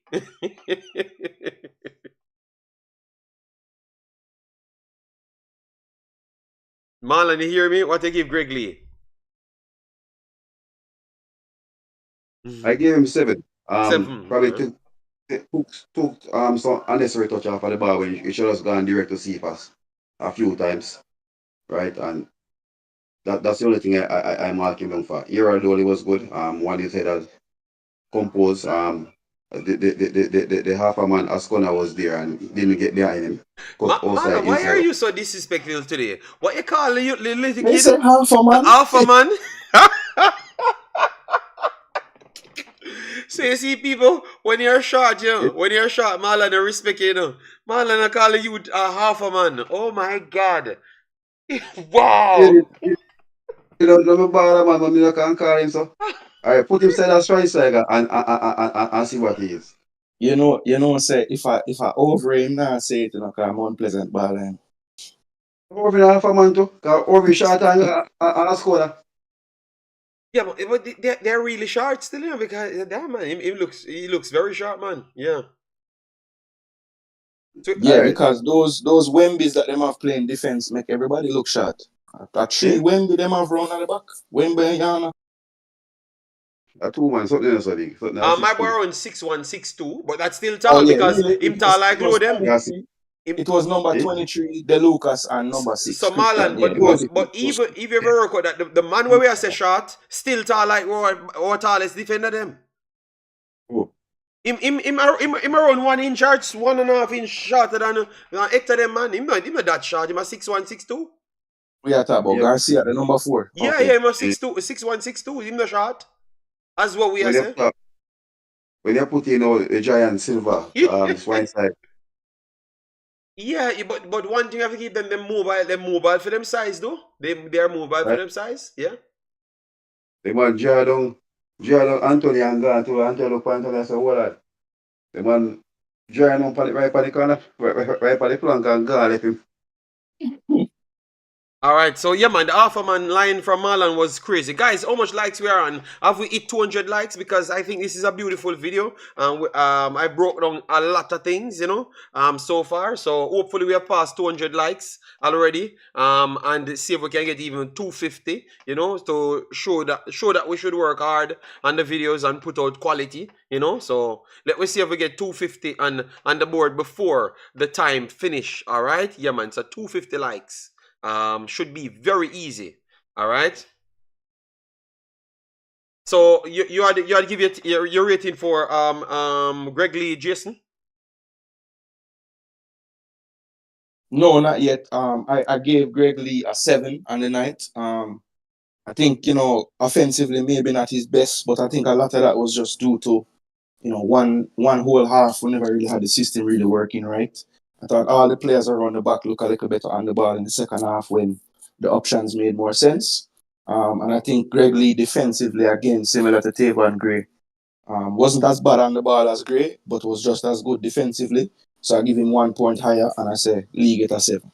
A 7. All right. I thought that Lee was solid. I will go the opposite of Marlon. Marlon saying that he should have passed some of the ball faster to Cephas. Cephas need to actually learn to play team games, because sometimes I think he cost Greg Lee because he's trying to attack most of the times. He gets caught in bad positioning. So that his positioning in this game was not good, Because on defensive side, he keeps on left in Greg Lee on an island because he's only looking to attack. So he must Yes, shadow but people.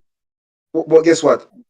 The right back don't go forward at all. The right back stay every time from Cephas make the first dribble, especially when the goal score. That guy don't pass off line. Yeah, but them still have them triangle chops where them are work systems Yeah, but another wing back, he would have checked for Marlon, and the player in front of the wing back. So No, regardless of if you, all right, remember say I score or come on, yeah, right? say that's why Cephas not run back. That's what I say. But guess what? The thing about the Cephas is always open. Cephas open from the game start until he walk off I feel. Yes, but Marlon, you say he's always open. But just tell us him a shadow the player. Marlon. So he not have to be open. But remember, they are winning back the ball at a faster rate than us. So every time we lose the ball to them always have that 1-2 triangle trap there to open. Me see the man them play a 1-2 pass, Cephas and lay at once. I don't know if you remember that, Marlon. A 1-2 Yes, I remember. pass two of them one time, and because Cephas already tied to the defender. Yes. I try and look at attack, and we lose the ball in midfield, Marlon. Marlon, the man, he have some deficiencies, brother. But Jelly, I said what I said, there are a lot of time the fast transition was there and he decided take 2 touch, 3 touch, cut back in and then still fall back. Daniel Johnson did it 2 times and I beat him for it. He look at Cephas, throwing it back, knock it too low, take it back again and still pass it back to Cephas. Okay. If you realize the first half, the first ball that Cephas get to run at the man. As Anthony take it up and look and saw the space, he straight the Antonio just switch it. Yeah. I think some of the players weren't as willing to go ahead and play the long diagonal. Them just didn't want to build it up to over there. And I think sometimes we did lose the quick advantage because we never do it fast enough. But one time, at the same time, Marlon, you have to remember, in those moments in the first half, when we get on the ball, we really just want to keep it, because remember them are knock ball around, So sometimes you have to understand the moment of the match where the team just want to get them foot on the ball and get a foothold in the game. And I feel like, I don't know if you guys noticed, but towards the end of the game, Lee did really a cuss. One of the time we just talk about that. And you did? Yes, okay, I missed that conversation. Okay. But that's the reason why he might cuss him. That's the reason why I'm cussing, because of the same problem. So what that tells me, that was not something worked by the coach. That is Cephas deciding, like the hype get to him, like him see him might get the advantage, and that's why I said it was not something worked out with the coach. Because you don't cuss if it was a planned thing, because you're pretty much a defender of your own. You And to understand be me? honest, that was a build up of that reaction, because couple plays well, me see that happen, where him look and maybe him don't think the option is that great and him turn back the ball and start over. And Yes, I think yes. on that particular play, he was saying, boy, I'm really have the advantage, but the movement when I see just don't make sense. So him just have to turn it back. So yeah, the So relationship seem people, to we, work we on. love Cephas, Don't get me wrong. We love what because I me did a big up Cephas the last time, and I say in a wide transition football with two strikers, without two wing forwards, without a central striker, what they did against United States. I think Cephas is actually a better player to select than Leon Bailey, and people disrespect me. And now I saw him do completed what I thought he could have done at them. Sing and those guys can attest to what I'm saying. So I did pick up for him, but I'm just breaking down to show you where the problems lie. So even though we know that he created some good offensive moments, I still believe that most of our defensive problems kind of lead because of those little. But maybe it could fix when the coach can get time to look at it. Yeah, maybe. But Yeah, I mean the good thing is Sifa seemed to be somebody that willing to listen, willing to learn, willing to improve himself. So I don't think yeah, it's a thing where it will cause a huge problem. And we'll just sit down with Greg after the game and him try to work it out. And yes, agreed. I think him have that kind of humility in him where him not gonna take it as a disrespect. Him just gonna say, all right, make we talk about it and try to figure it out. So hopefully them can do that for the next game if them keep that partnership down that side. All right, so that was Greg. That was Greg Lee, people. That was Greg Lee. Let we move on. Let we move on to. Let we move on to Damian Lowe. All right, move on to Damian Lowe. I am not gonna go first. I have talked a lot last night.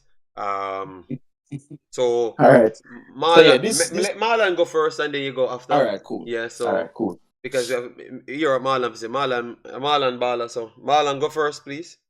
Oh, I'm Halabala, never know. 5 what and what Marlon? 5. Who Marlon? Your mic Six now or work. five. Where is it? You get 6.5 to win the ball in the bigger. Him get 6.5 to win the ball in the middle. Yeah. Okay. All right. JD, you are one of the few. No, no man, Shavan, we're looking at the game. We're looking at the game and giving our take. Every breakdown. Remember, I've watched the game. Sometimes people only watch it once. That's why I said I'm working on the content. And I space up my contents because I have to watch it 2 times. Because sometimes I come with the honest truth and people beat me. So I have to make sure I have every play right down here. So I can only give you quality. I'm gonna go back to my old self because sometimes you start try to run with the competition of putting out more videos and it's not really good. So I'm not satisfied with that. So I know that I watched 3 games since this morning. 3 games. I'm working and watching games. All right. Yeah. So if you see me crash, off of one 50-foot thing and you hear some spread out, it is because me I watch games while me I even work just to make sure me no miss no moments. So that's what I'm working on now. Yes. So just go ahead with the low. All right. The chat All get right. So mad. Damian Lowe. Look, I think yesterday, I think his positioning when we had the ball was he was trying to find space, but I think he was just getting in the way some of the times. I remember the first play of the game. Sometimes when a central midfielder will come and just take the ball off of the foot of the central defender, I saw him doing that with Deshaun Bernard, and Deshaun Bernard didn't let him take it. So I don't know if his instruction in his brain was different from the coach, but it seemed like I don't know. It just wasn't looking right in the first 15 minutes. Then I saw the coach change it and put DJ more in that deeper role to try and Yeah, collect, yeah, and exactly. it got a little bit better, right? So look, I think there's 2 phases to the game that we have to look at when we talk about Low. I think Low, a lot of the deficiencies we saw on the back line with the players early in the game was a direct result of Low, lack of understanding of the position, when to remove himself from the space, when to show in the space. I don't think him really grasped that concept very well. I will say when the ball did come to him, he didn't give it away as much as in the Nations League. If you look at how many times Yeah, he actually lose the ball, yeah. so there was some improvement there. I still think the lack of progression as a midfielder really hurt us in the first half. Things kind of tend to get stuck when the Yes, ball reaches yes. foot. Him only play one half. No, I know, I know, No, I but know. you say in the You know, first half, but I'm all game yeah, yet. in the time when he was on the field, exactly, yeah. So So look, I think for the defensive side of things, he was solid. I thought he cleaned up, I think, 2 to 3 instances when we got a little bit nervous for us, and he was the first one there behind the back line to go ahead and make that, just clean up the mess. And I think that's a part of the reason why him get game in this position. But I think, it just hold us back a bit too much as an attacking team when he's there. So 8 for defense, about a 5 for the attacking side of things. So I would say a 6.5 when you even out everything. All right, 6.5. All right, so I heard people saying that I don't rate the man. Oh my God! Yesterday in my stream, people telling me that I'm soft. I have gotten soft. I have no balls anymore, and all of those foolishness. So why look like? My rating precise, because I say 6.5. Yeah, but me not talk yet. But no, me talk yet. So why? So the only thing, you see what I think? Yeah, take off the point 9 where so far score game. Marlon, you never refer to nobody else score because that man where I give 0, them get 7. All right, I know you come talk about the 0.5. And no, so me not just give me 6.5 so I can see where do me not go there. Me not talk about already, so me not go. All right. So Marlon say show flow, low of his fan base. So people give me low rating people. He got a 7.1 in Saka Sofa. As what both of the guys them actually gave quality takes. I have to say, yeah. What I saw, he only played one half, and I totally agree that he deserved only one half. Totally agree. Hear me out. Not say, that doesn't mean he's a bad player, I think it shows yesterday that he's not a midfielder. It was showing every single game, but because he had 20 tackles in the last game and win 10 out of the 20, it looked like he was really doing something in midfield.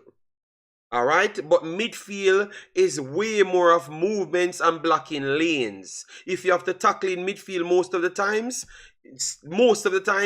you are not doing a good job. Most of the times you are not doing a good job if tackling is the only thing you want in midfield. But I could understand the system of the coach, because the system of the coach, he uses the 2 midfielders as screeners. So that means it becomes only tackling mostly. So that's why Low becomes so dependent. But if you change the system, you would need to use him there. You would have just gone back to a defense center back, which I think he can do as a center back.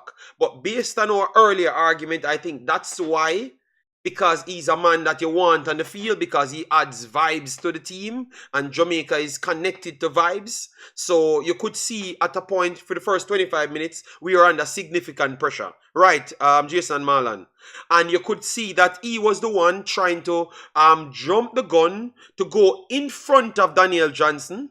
So Daniel Johnson can be behind to be the quarterback, and he runs into the challenges them. So he wanted to become the pace to change the tempo of the game, and that's where you saw him try to make a whole heap of tackles. He tried 5 tackles in a row, and I don't know if we count it, Jason and Marlon, but him slide almost half of the field. That would have been a straight red card if he touched the player. The man fly out of the camera at breakneck speed. But the player evaded him very easily. And 2 more, he missed them. And then he connected with 1. And then the next one, they gave a foul. So, and then they warned him on that foul before giving him the yellow card after. So, I do believe that he has use in the team. But I don't believe CDM is his position. And because we don't have any defensive spot directly for him, that's the reason why he's on the field. I honestly believe that. They were defending now. You see the foul where they call up a man game the card. You see card get after arguing because I didn't get the foul now. Yeah, you said when up on the replay, it looked like he tangled his leg first. So it's a foul on him, but it's still is 5 incidents, and a credit me that give him normal, and a credit I was giving him to say turn the tide there with his activity. The one before where Heinz they roll up on young, Heinz foul him, man.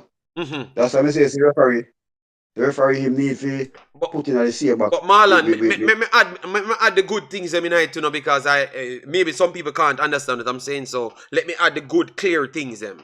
As from yesterday, I gave him the most credit because he made one big chance save, one of the biggest chances of the game when they got him behind the back line. He was the one that made the last ditch tackle there, and that's the reason why I would have preferred him to just play damn there in the first place. You understand me? Rather playing in midfield. Because you see it, he knows where to be as a centre back. That's why he made that tackle. And he was going at a lightning speed as well, do you know? So Damien Lowe is the vibes man and the lightning speed man. Lightning. Alright? Because I never even knew that you had someone coming to make the tackle. I don't even think the player thought he would have gotten the free shot to put it in the back of the net now, just to beat the keeper. And Damien Lowe fly like a lightning past him because he's naturally a centre back. All right, yeah, man. So his poor positioning, for me, and him can't get to the players them to make the tackle unless he's directly where the players them are. I think it just shows that in midfield it's very hard for him. And when Anderson came on, it made up my mind very easy that he should not be playing midfield. You understand me? But after all of that said, because he made those two big saves, I will give him point one more than what you guys said. Because if he never made at least one of those saves, we would have lost the match. Because I think if Damrep scored back, they would have had more confidence and do better with their other entries. So maybe we would have dropped points in the match. So I'm gonna give him a 6.6. 6.6, I'm going to give him a little bit more than what you guys gave him, just because of those saves. But the position that he was playing, I don't like it anymore. You know, and the coach need to stop. All right? Yes, you're going to lose your job because you keep putting that man there. You understand me? Just either put the man on the bench or just sacrifice one of the other better centre backs them to put him on the field then. All right? But stop it. It's not working. It's not working. All right, it's not working. All right, let me go to the chat right here. Lambert should have started. Didn't need Low in midfield. Mitchell says. Michael, Martin Baker, big up. Jerome 876, big up. Fana Minat, theme time now, says Low in midfield is these types of games is wasteful, but need midfielders. DJ is not it. Okay. All right, so one is not it. All right. Lambert and Anderson was needed. You are ignoring this combination, JD. Well, maybe, but I never ignored it. I just said put a natural midfielder there because they would know where to be. And I don't think Low knows where to be in midfield. All right, and I never even put in the next one, Jason and Marlon, when he come on the attack, when we had a counter. We had the first big chance when if he was a midfielder, he would have known how to lay off that pass through the channel right there, and he takes a big shot from 25 yards or 35-yard shots. That is just a Damien Lowe and a Jamaican style football thing right there. All right, if it are a defender, then put a centre back type of thing. So it showcases that he doesn't need to be there because his decision making going forward is poor and his positioning is poor as well. But he's a solid player that can play other places of the pitch and he offers the energy. So that's on the coach. That's where I beat the coach because he's a player that can add value to the team. All right. Blessed Jeremy Suebi, massive respect. All right, I'm trying to work it out the best way because I want to give him his credit because he's doing things on the field. But every game, so much things passing him. It's like you're playing without a person in the position. So when you look at Panama, when you look at USA, people just walk past him. When he's close to them, he makes the tackle, and after 20 minutes, he's tired. I think yesterday's energy was a little bit better. Would you guys agree? Yeah, it sustained it a lot better. Yeah, the energy. And I think a part of that is Damrep, you know, they have an emphasis on possession, so it's not really so much about the quick break And I think that made him be able to recover. If we lost the ball, very rarely it was just one pass. It was 3, 4, 5, 6 pass and then they're gone. So I think it gave him the time to recover and wait for that burst again to go win the ball. So yeah, I agree that he never tire as much as the last 2 times he played in midfield from the start. Yeah, man. So we'll give him some credit. Jeremy and Subi said Cephas Falon don't understand what kind of name is that? Falon. Him get a new name. So what the Falon is connected to Jeremy and Subi, or it's a typo? Let me know. Don't understand that he'd have a lot more light on himself if he look to make the easy pass. All right. Okay, it was a typo. Okay, because I'm saying you guys give Cephas even new name now. Damn, the boss get big. But it looks like it's a typo. All right. Yes. All right. So let me move on. So low. They said it's lower level competition. That's why he wasn't tired. I still think we are disrespecting. Damrep is gonna get better still. No, I think it wasn't even lower level. It's just the style. I think Panama and USA are a bit faster in the passing transitions when they're attacking. So he just did more chasing in those games. Panama, I guess one of the things that you can say when it's a possession-based team, they might have some chances to counter when they win the ball, but their main thing is they want to attack from a solid base. So they want to build the play.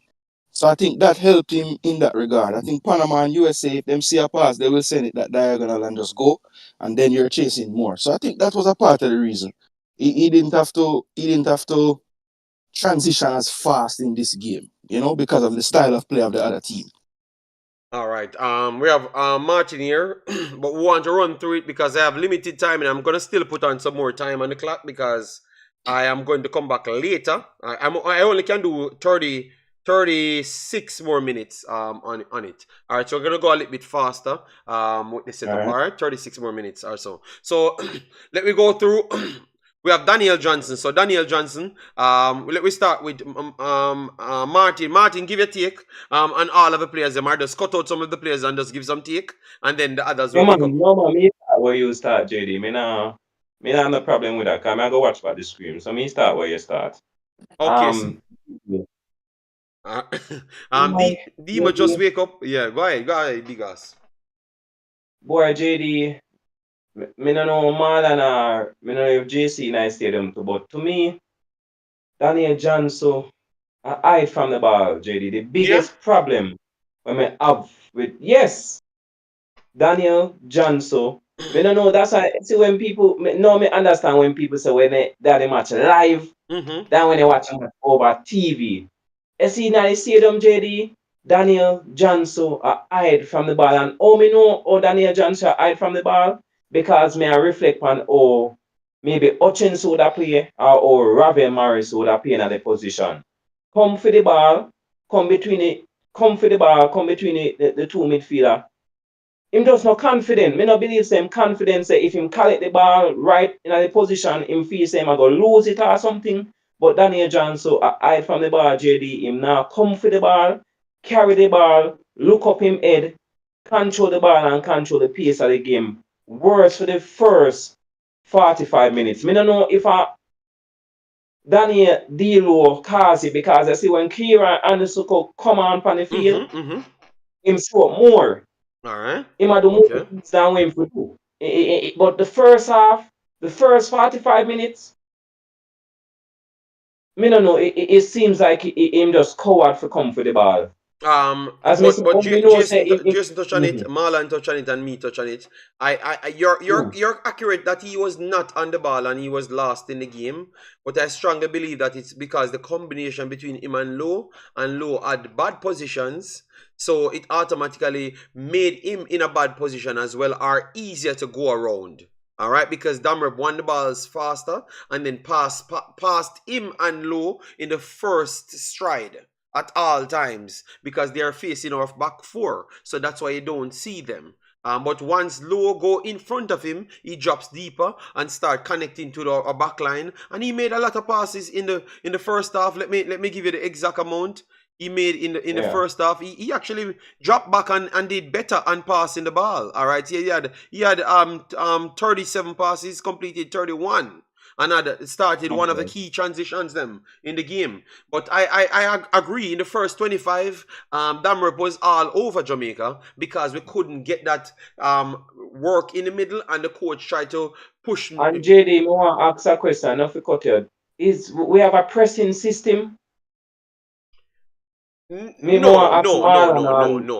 Because we are counter-attacking. No. If you see no pressing system yesterday. We never pressed. We were a counter-attacking team yesterday because they are technically good, and he never wanted to press and left behind them. They passed through our line 3 times in the first 5 minutes.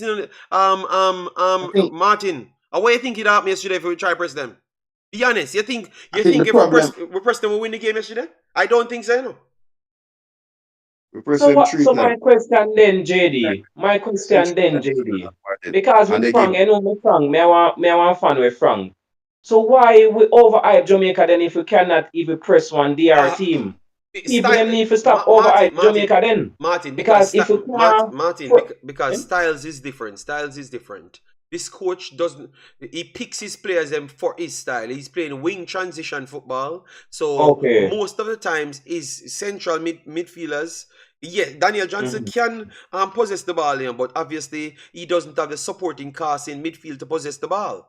You get me? So he's there to screen and then I can agree with that, because when Anderson come on and possess the ball much better. Because Anderson did that support him in our midfield. So we can agree. We see that change. Yeah, so I think it's just the coach we have and the style we try to adapt. If we had a Damrep coach, believe me, we would have been playing the same football as Damrep, 100%. And then you'd have seen different style. And you know what? You wouldn't see the same selected players. You would have seen different players. John Russell would have been in the team because you'd look for the other people and for fit that system. And that's why sometimes I'm not going to beat the coach when he picks the players for his system.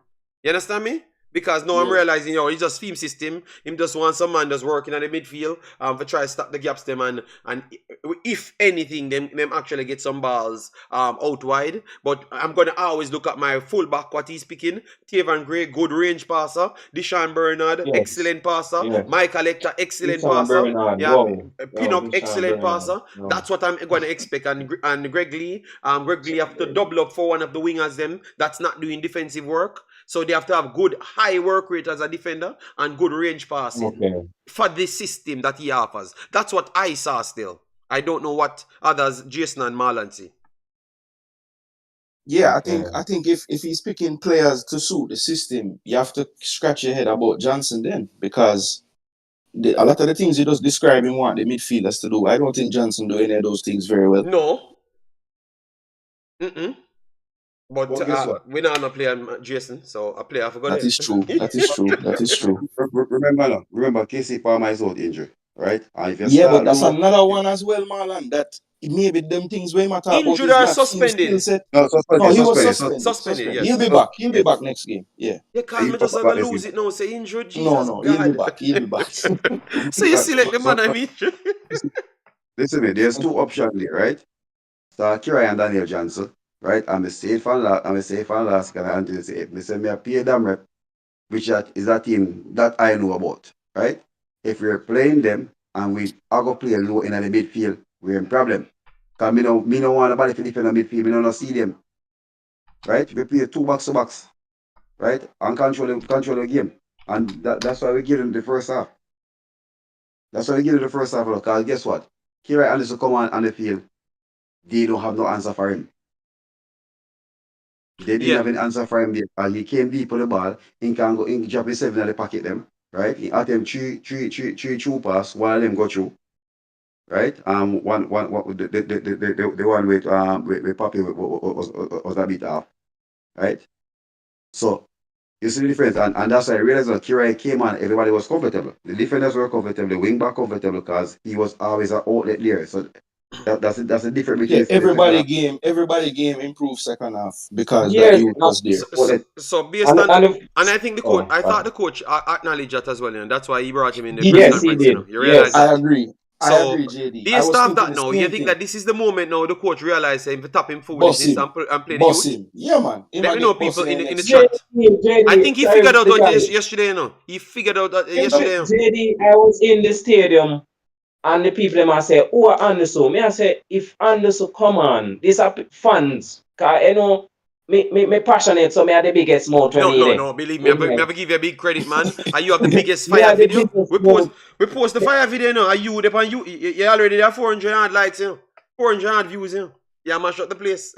So go ahead, boss. Oh, me need to say me that, JD, but Yeah, when he me there done on with that YouTube thing, me already. go He there see on it. YouTube already. You Watch go with out, a watch bag out of now, madness. JD. Me I tell JD because me know the player them. And the people them have to ask me who that player them, me I tell them, but me answer it.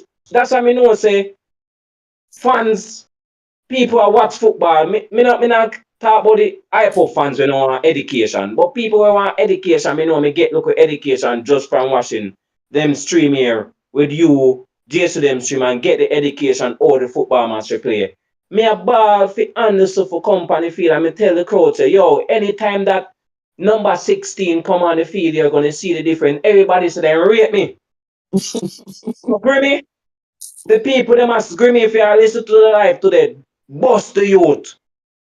Yeah. Bust the youth because they say you want to build for 2026. Make the youth gelling at the midfield till they find a better answer. Because the midfield play what you do right now is not the answer. Bust the youth, and me I tell you, Jamaica won't crucify you if you lose one match. Because guess what? The youth do the job. The youth show up, the youth make the pass. One at a time, you make 1-2 pass Mikel Antonio and with Kaheim Dixon. Antonio. Yeah. Me no know if I carry Antonio and him Antonio. Hold on for the ball, but Antonio should just make a one touch. Yo, JD, No, in the end of because the Antonio stadium. suffered the whole game. He Yo, was surprised that yo, him get the JD, ball. Yeah. Antonio dead. Yeah. Antonio, True. Antonio do no job, and Antonio I do DJ job in the first half, right, Marlon? I can agree with that, Marlon and Jason. Yeah, Antonio, man. I do Him drop no one at a job. time. Me I Then me come see there. him Me drop I them come at there. the deep just. Continue talking, guys. Me I'm coming, yeah? 1 second. All right. One at a time. Then them at the One at a time, deepest I player. come pick up the Yeah. ball, pick up the Yeah. ball for the And I play defender. 1-2. Yo, one I time me see Antonio I move and I pass, and me I say, see, me I say to the crowd, see, this is how we midfielder do. We have to sacrifice for a striker. We are show the midfielder them how to pass and move and make space. That's why I know say it's a problem. I mean, hope Grimmy. Grimmy, you're pro-life, so and we are just one fans with them say down a sense. But come on, me hope you see it. And do not try this. No matter better with sacrifice. But as what JD say, maybe I just him style of play. Maybe how we can as fans they on the stream and ball how we want. But maybe I just feel him style of play. But if Then him I got play so, the people them I go carve him head. Can me personally, I go carve him head too, as a fan. this So me that just jump on the wagon there. So if him need to fix up himself, but me I tell you, oh Jamaica fans stay, the people then we carve here head Grimmy. Fix the midfield. All right. That's this is all my that me and point. say, man, and they can go ahead. My point of view, you see, it shows you by having a midfielder, and I said it, right? When a player who is technically astute and good on the ball play with somebody who is not at that level, he's gonna look normal. He gonna look like right. You might say DJ high for the ball, when Lua get the ball, both of them the flexibility is not there. Cause guess what? He doesn't know the role, right? And the filler gap thing, it a kill you for on top of for Schaefer left and it a kill you no filler gap, right? When Schaefer had Aka and Aston playing a double pivot, we don't have problem with the midfield. We don't bother about no see them there. Aston kick down and gone and Aka step and move step and I told them go about their business. I still On the kick two down. man, yeah man, All right. who the Yeah. who the chop place and gone. Man Okay. have no say. Yeah, man. Boss have to use the cutlass and cut off the foot them and gone. But it's found that it's a filler gap thing, right? Schaefer made a mistake and used Hector in a game in the Copa America 2016 when he have an excellent game against Uruguay. Right? I think he hit the post 2 times. And Schaefer left on top of and say, all right, here I go now. You want to play me, I put it here, so. And that was killing Hector as a centre back for Jamaica. Yeah. That Hector career. Yeah, no, I do remember. I remember we talked about it on the channel just to let people know that Hector was here way before all of these players, but different people, and that's why I have to respect Martin's stake, because everybody come here. It's like our country is trying to fight them to turn into something, even if they are not that. And that's why we have to always change these coaches, because some of these coaches could have been successful if they stuck to what they want to do. And I think that Algrimson is going down the same route as well, because how they were But talking, JD, I'm not seeing the same thing. what he showed me yesterday, he Mhm. showed me that he can adapt to changes, right? Because you see the Mhm. second half, they say the 4-4-2 ain't gonna work. So he's going to 4-2-3-1. Yes, I He said, agree. Antonio said, here, what? You have a free roll. Drop in at the pocket, play attacking midfield, right? And I think if if you realize all those missed passes in the first half between the two attackers, between Mamboza, right? And the second half, you didn't see that. We didn't see that at all. Yeah, so let me just run through the rest of the players them. So everyone gave low. Let me see a big boss in here. Martin, you give low rating. You give low your No, rating. I DJ Ronaldo, man. DJ. Oh, DJ with the DJ. Okay. So how much the rating look for DJ? For me, his first half naturally would have gone down to a 5, but him pick up in the second half, so me that game. Well, our next 5, so 5.5 for me, man. To be honest, 5.5. 5.5. Okay. Man. Marlon and Jason, you give him your rating. No, may I give DJ a 6. 6. All right, Marlon with him sharp rating. Rating. 6 game, man. 6. All right. Fair enough. You know. Yeah, fair enough. Him get a 6.3 on the big list here. All right, so Bobby Reed. Oh God, Bobby Reed. I heard early in the morning the Jamaica radio Big Boss. When me oral Tracy saying we need to get a designated penalty kicker because Bobby Reed is not it. We can left from one side to the opposite side. How much penalty the man? No. Yo, I don't know. I have to start asking how much penalty this man miss. I will tell you. What? Canada, Oh my Canada God! him score. Canada him score. Him score more than one against penalty. Haiti. Yes. Him score against Haiti. Me don't And know I about think the that's rest of the them. other one. I think that's JD, the other one that's Jesus JD God. and JD, they call a penalty then I see them if you agree, Marlon. It's a perfect penalty miss. What do you mean that mean? The keeper dead, it is too clean. So he just lick the bar. If it was inside post, definitely that's a score. Yeah, their stadium. Did the keeper Yeah. get a touch on the ball? It looked like Touch he no touched the man ball. at the post. It's a perfect penalty kick. It just missed. I If it think the was keeper, inside post, Martin, I think the keeper touched the ball, because when we look on the Me replay as 4 times, well. I think he touched the ball, he Me as well. clip off him, and yes, me I look on the Me clip, as well, only well. over we are pull it up TV. and So everything. in the stadium, he move so fast that we can't see replay. So me never meant to touch it. So they never have a replay screen. Yeah, man, them replayed 50 times when him touched the ball, man. That's why it shoot You off say him, big man. TV now work in And that's the why it shoot stadium, off you him. know. Oh, The the big big TV TV now now, work. boy. Not now working in the stadium more than the people them alone. But them just have it Because on. guess what? Them just have it Even on the at the commentators, races. Them just even the have on the commentators, screen. Where they we are? have on the screen. Have on the screen. For the track meet. No, man. We just keep. No. Yo, the big Hold on, screen was let me on go for the back. track meet. Well, No Jason, not alliance now and no work. big Not now TV. work, Jason. The man him say not now work, and I No, stadium. because me Sell the shock, stadium and buy a TV. JD, me shock when me see me I watching Noah Lyles and Civil Race. And me see a replay. And I say, wait, the screen will work But so, again. That good No, match. man. but Jason, you don't know that already. It work one time on Oh, track for and track field. and Yeah, of field. course. Yeah. That Antonio did say. Everything Yeah, work on a track and field. true. Man, that screen I work for about 3 years. Marlon, that's why me The say man me that shock. the man that just said the screen Me at work. shock. You know, track and field. So you mean in our work Me for 3 years? shock where they cause the people them run over to the screen to see a replay after Civil beat Noah Lyles. And I say, wait, that screen they never mash up from time. So me swear say it would have worked that day, but JD make a valid point because No, not me. And Mikel Antonio make a very valid Mikel point. Antonio Yeah, but where nobody they like where like they Mikel cap it Antonio. at 5,000 and now that me see school and boys champs are keep and at 20,000 me seeing that. So is that Danica said, Jason, it was a rented screen. It was a rented screen, so it's not the same screen. Jesus God. All right. okay? So them put up a screen for tracks and take it back down. It's a rented screen. Oh my God.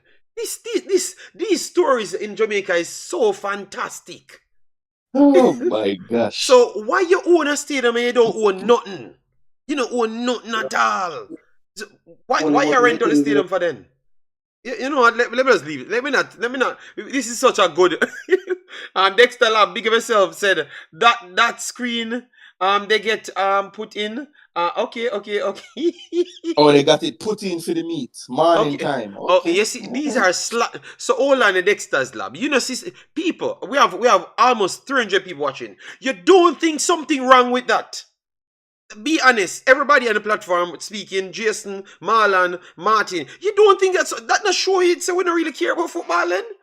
Because if some little ticky, no, I'm not gonna say some little ticky, but anyways, some runners in Jamaica running, and big professional superstar billionaires coming to play for Jamaica, billionaires, and them can't get nothing. Them can't get a light. Them have to turn up in a sauna. Thank God to Jesus to make some rainfall. For them not burn up. For the billionaire man, them not burn up. It's like we are trying our best to make them have the worst experience. Even though the rain are falling, it's hot, you know? It's humid, man. Oh my God. The humid still there upon the stadium. Hot. So imagine sunny out with the humid. Them would have did. And the best thing happen. Because with a drone, 6:30. 9 o'clock with a drone at all. So the best thing happen. People, the man make man come and foreign we're a billionaire in a Jamaican currency if you run up and down in a million degrees. And tell you, the man really love Jamaica, you know. Them man really love Jamaica. That's all I'm telling you. So stop talking with the man them not committed because the things they want to put the man them under and they want to crucify the man them because earlier man, you know, World Tracy has sent him crew for the fight Bobby Reed. Because I second him be nice and in a video, you know, told the man terribly, you know, Jason and Marlon and Martin. The man has said him a try mince him words, you know. Yeah man, me have to try find the best words them. You know, because him knows the people on him and stuff. But stop it, man. We don't need a designated kicker. And Leon Bailey enough to kick the penalty. Leon Bailey is not a good penalty kicker. That tells because he missed so much penalties. So, Bobby Reed missed one. And it's a good one. And I think the keeper touched it because we saw it on the replay. So Marlon say people are use the fact say them get a goal kick afterwards. But I think the ref them just missed the touch, brother. Because it look on the replay like the ball changed direction. Look on it, Marlon. Look on it. Because I agree, Jason, I think him touch it. But don't see ball. Keep a seat, man. Marlon, why you in the stadium from 100 yards and then we are see on the TV and you don't want to go watch by the TV? You just want to keep your in the scope. I'll watch it again. Alright, the penalty save, right? Mm-hmm. They just say good save by Miguel Lila. When look by myself, oh, he hit the post. You know, touch it. That's why them commentator there me lock off the volume because me know you know. Everybody say, I see. All right, you have to sit side of the goal. Marlon, everybody No, we see a clip. But everybody in the chat say them think the keeper save it. You know, because that's what we are seeing on the TV. But TV. Okay. Right. Even, the goal keep them Marlon. The goal keep them at because remember the referee them now in a 2 penalty, clear missing in the game, you know. Cephas get a penalty, Damref get a penalty, and none of them you know. And when you look on it, when we pull it up, me see say they are clear contact. Them not see it. Them not in a VAR. Them not business about nothing Marlon. Them just a roll game and all the vibes. A Jamaica them there. Look, yo, JD, you're right. Me get that somebody from the referee. You know, it's all the vibes. I believe it was a bigger match. Then who know I ref the match so.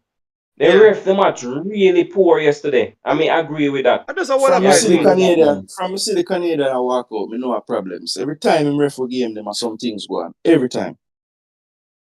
Oh, Nigel said the commentators said it was a save, but eyeballs not.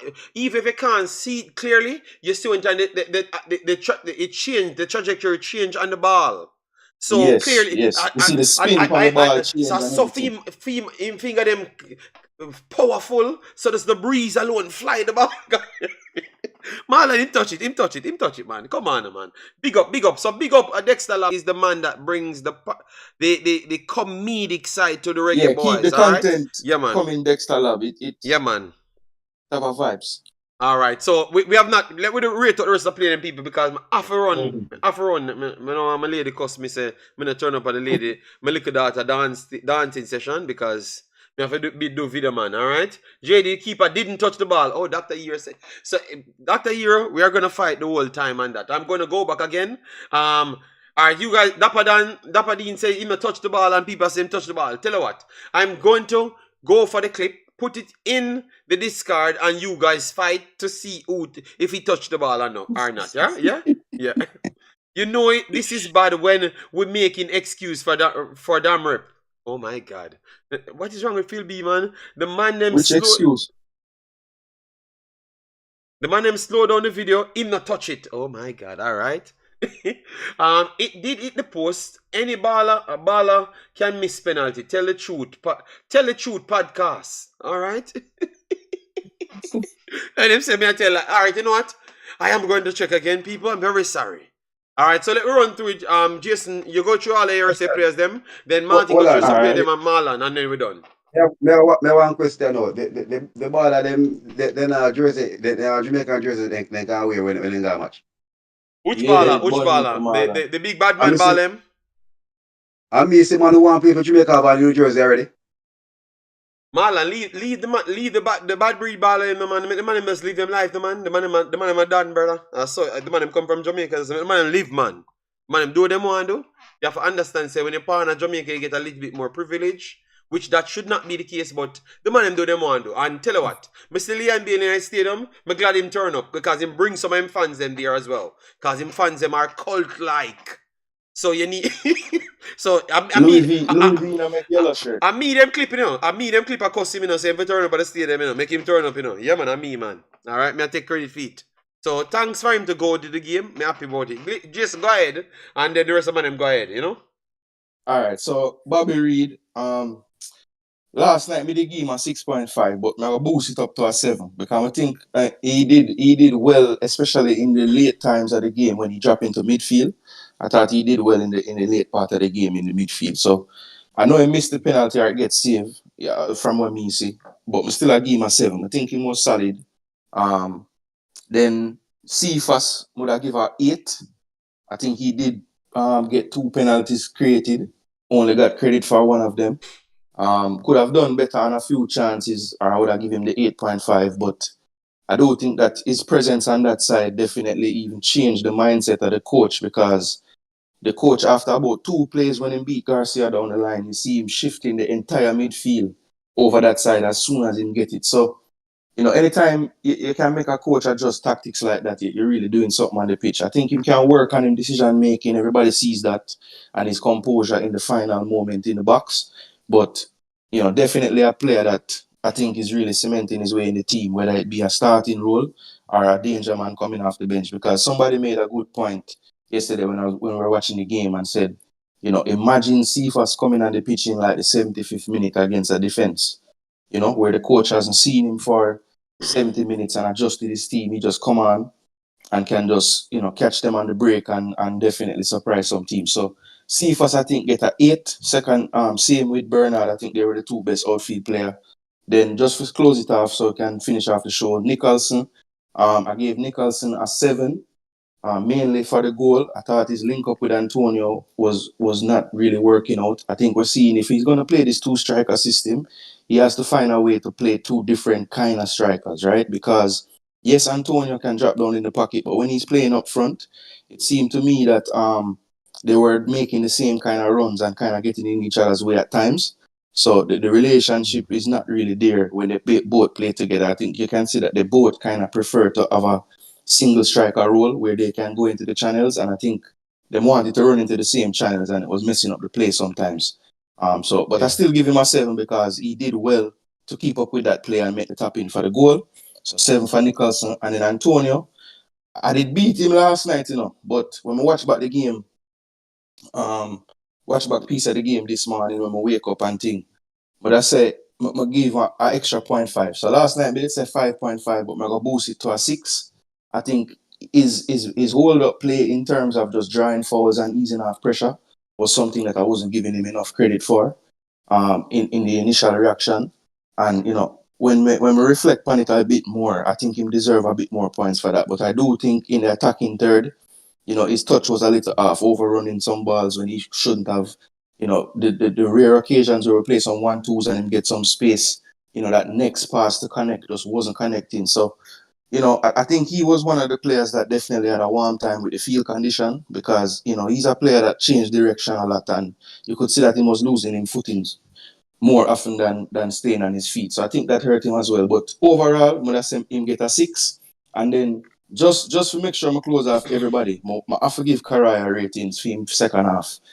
Him get a 7 for me. I thought he displayed to the coach that, in a game like that, his skill set is really needed because he can operate picking up the ball from the defense and he's also comfortable progressing and he's also comfortable being even more attacking when we're building up the play. So, his versatility to be able to play all 3 phases of the midfield is why I think in this coach system, he's a must. And yes, he's young. Yes, he might be inexperienced at this level, but I think you have to put him in the deep end at this point and make him swim. See? So, yeah, that is what I will say about that. I'm not going to rate the other subs, but I will comment on King. I thought King looked assured. Wasn't bad at all. I thought any challenge he went into, he looked composed enough to win it, settle the ball, keep possession. So I like that from King. And I think Dixon, while maybe with the ball there wasn't the most going on because he didn't have much time, you just see the energy the player bring to the field. I mean, I have time for the energy that he brings. So hopefully he can get a next little cameo in the next game because I do think that against the next opponent we might have a little bit more opportunities and we know that he's a decent finisher. So hopefully he can get a next chance in the next game and that is pretty much it as far as the players them. All right, so Marlon and Martin, go ahead. Me not gonna talk, people. Maybe tomorrow.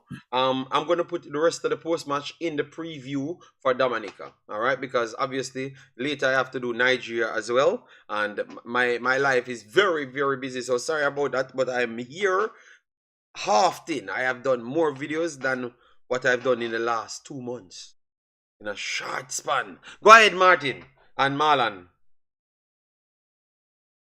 Yeah, Man, I mean, I'm Bobby. talk long. Let me go quick, yeah. Me come back when JD are rate. So, Bobby, based on Bobby, I'm give Bobby 1-7. Powering it, but him do him job when him for do not normally. So I'm give Bobby a 7. The only thing me have left to say is, me don't want nobody look over the Bedford youth. That I 21 the youth will come on. Me believe, you see, him have a better decision making to me than And Cephas. Cephas, yeah, that JD, is a fact. That is a JD, to be fact. honest, if people say Cephas fast, him not the far behind a Cephas with the That's a speed. fact. Yeah. The skill, him pass Cephas with the skill, for sure. When me in the stadium, when him get the ball, me call him skill maestro. Because the man would have tear up the defender them on him wing. So that you there him very impressed me. And the number 7 Dixon, I watch him live. I mean impress me for the cameo, impress me for true. Me can say him really impressed me and me would have give him time to. Me would have give Dixon time to be honest. Me would have give him time. But Beckford, him impressed me very, very, very good. And may I tell you, if Grimmy call up aside and say we have the injury on him, not, me might head down the list. So the injury them pile up again. If me not see him in the team going forward, it would have surprised me. Cause I'm young, right, JD? I'm young, right? Which I'm one? about Beckford? 20. Beckford, yeah, Beckford Yeah. around 27, 28 or something like 20 from Yeah, I think 25, he's 27. 28. From 25, 28. 26 or 27, somewhere around this. Yeah, so it would have surprised me based on injury. You know, if the big star them come in like Bailey come back and the rest of them on it. It would have surprised if the man they know in the setup. That I may take. All My right. last take. I see that for run. Marlon, go ahead, big boss. So we can chop off a stream. People, I Right, will Bobby, come back and do part two. Go ahead, Marlon. period 7. Right? Did what he second half had a good second half, show leadership in the midfield. Probably that run up to a 7.8, the penalty miss, right? Would have take the game out of literally from Dominica. Sink them in a deeper hole. Boza score a goal. He came and demand the ball in the first half a couple of times, right? So he came from out the far position. I gave him a 7. He get a goal, so I get 7 on it. Mikel Antonio, 6.5. Composure in the second half, especially in the latter part of the game. Um, was a leadership, was a leader on the field out there. And so I gave him 6.5. Right? Substitute, Kirai, 7.5, commanding in the midfield. Decision making was good, which a lot of person were concerned said that his decision making kept the ball a lot, didn't last it. I think he had like 3 or 4 or 5 times. I think 4 times he lost the ball. Right? Very composed, was always an outlet. Dishan Beckford came on, live wire, came, demanded the ball, was going at the players then. I give him a 6.5. Dixon, 6, came on. But every time he touched the ball, you can see that he wanted to make something happen. Lambert can't really give him a rating because he might get 5 kind of company fee. All right. So that was Marlon, guys. So thanks everyone for joining the stream. As we said, we are gonna get back to it, and we're gonna always try include all other teams, so it kind of strengthens the basis of the conversation. So because if we talk about Jamaica alone, it's gonna only be one game and maybe a little bit what you call maybe suffocated and stuff. So I think when we merge everything together, it's much better. So we're gonna keep it that way. So thanks everyone for coming on and also coming in the chat as well. Please do smash the like button. Hopefully we pass 250, which should not be bad because this is solely a football content. So if you want that style, definitely support it and leave your thoughts in the comment section. Take care. See you in the next time. All right, people. Bye bye.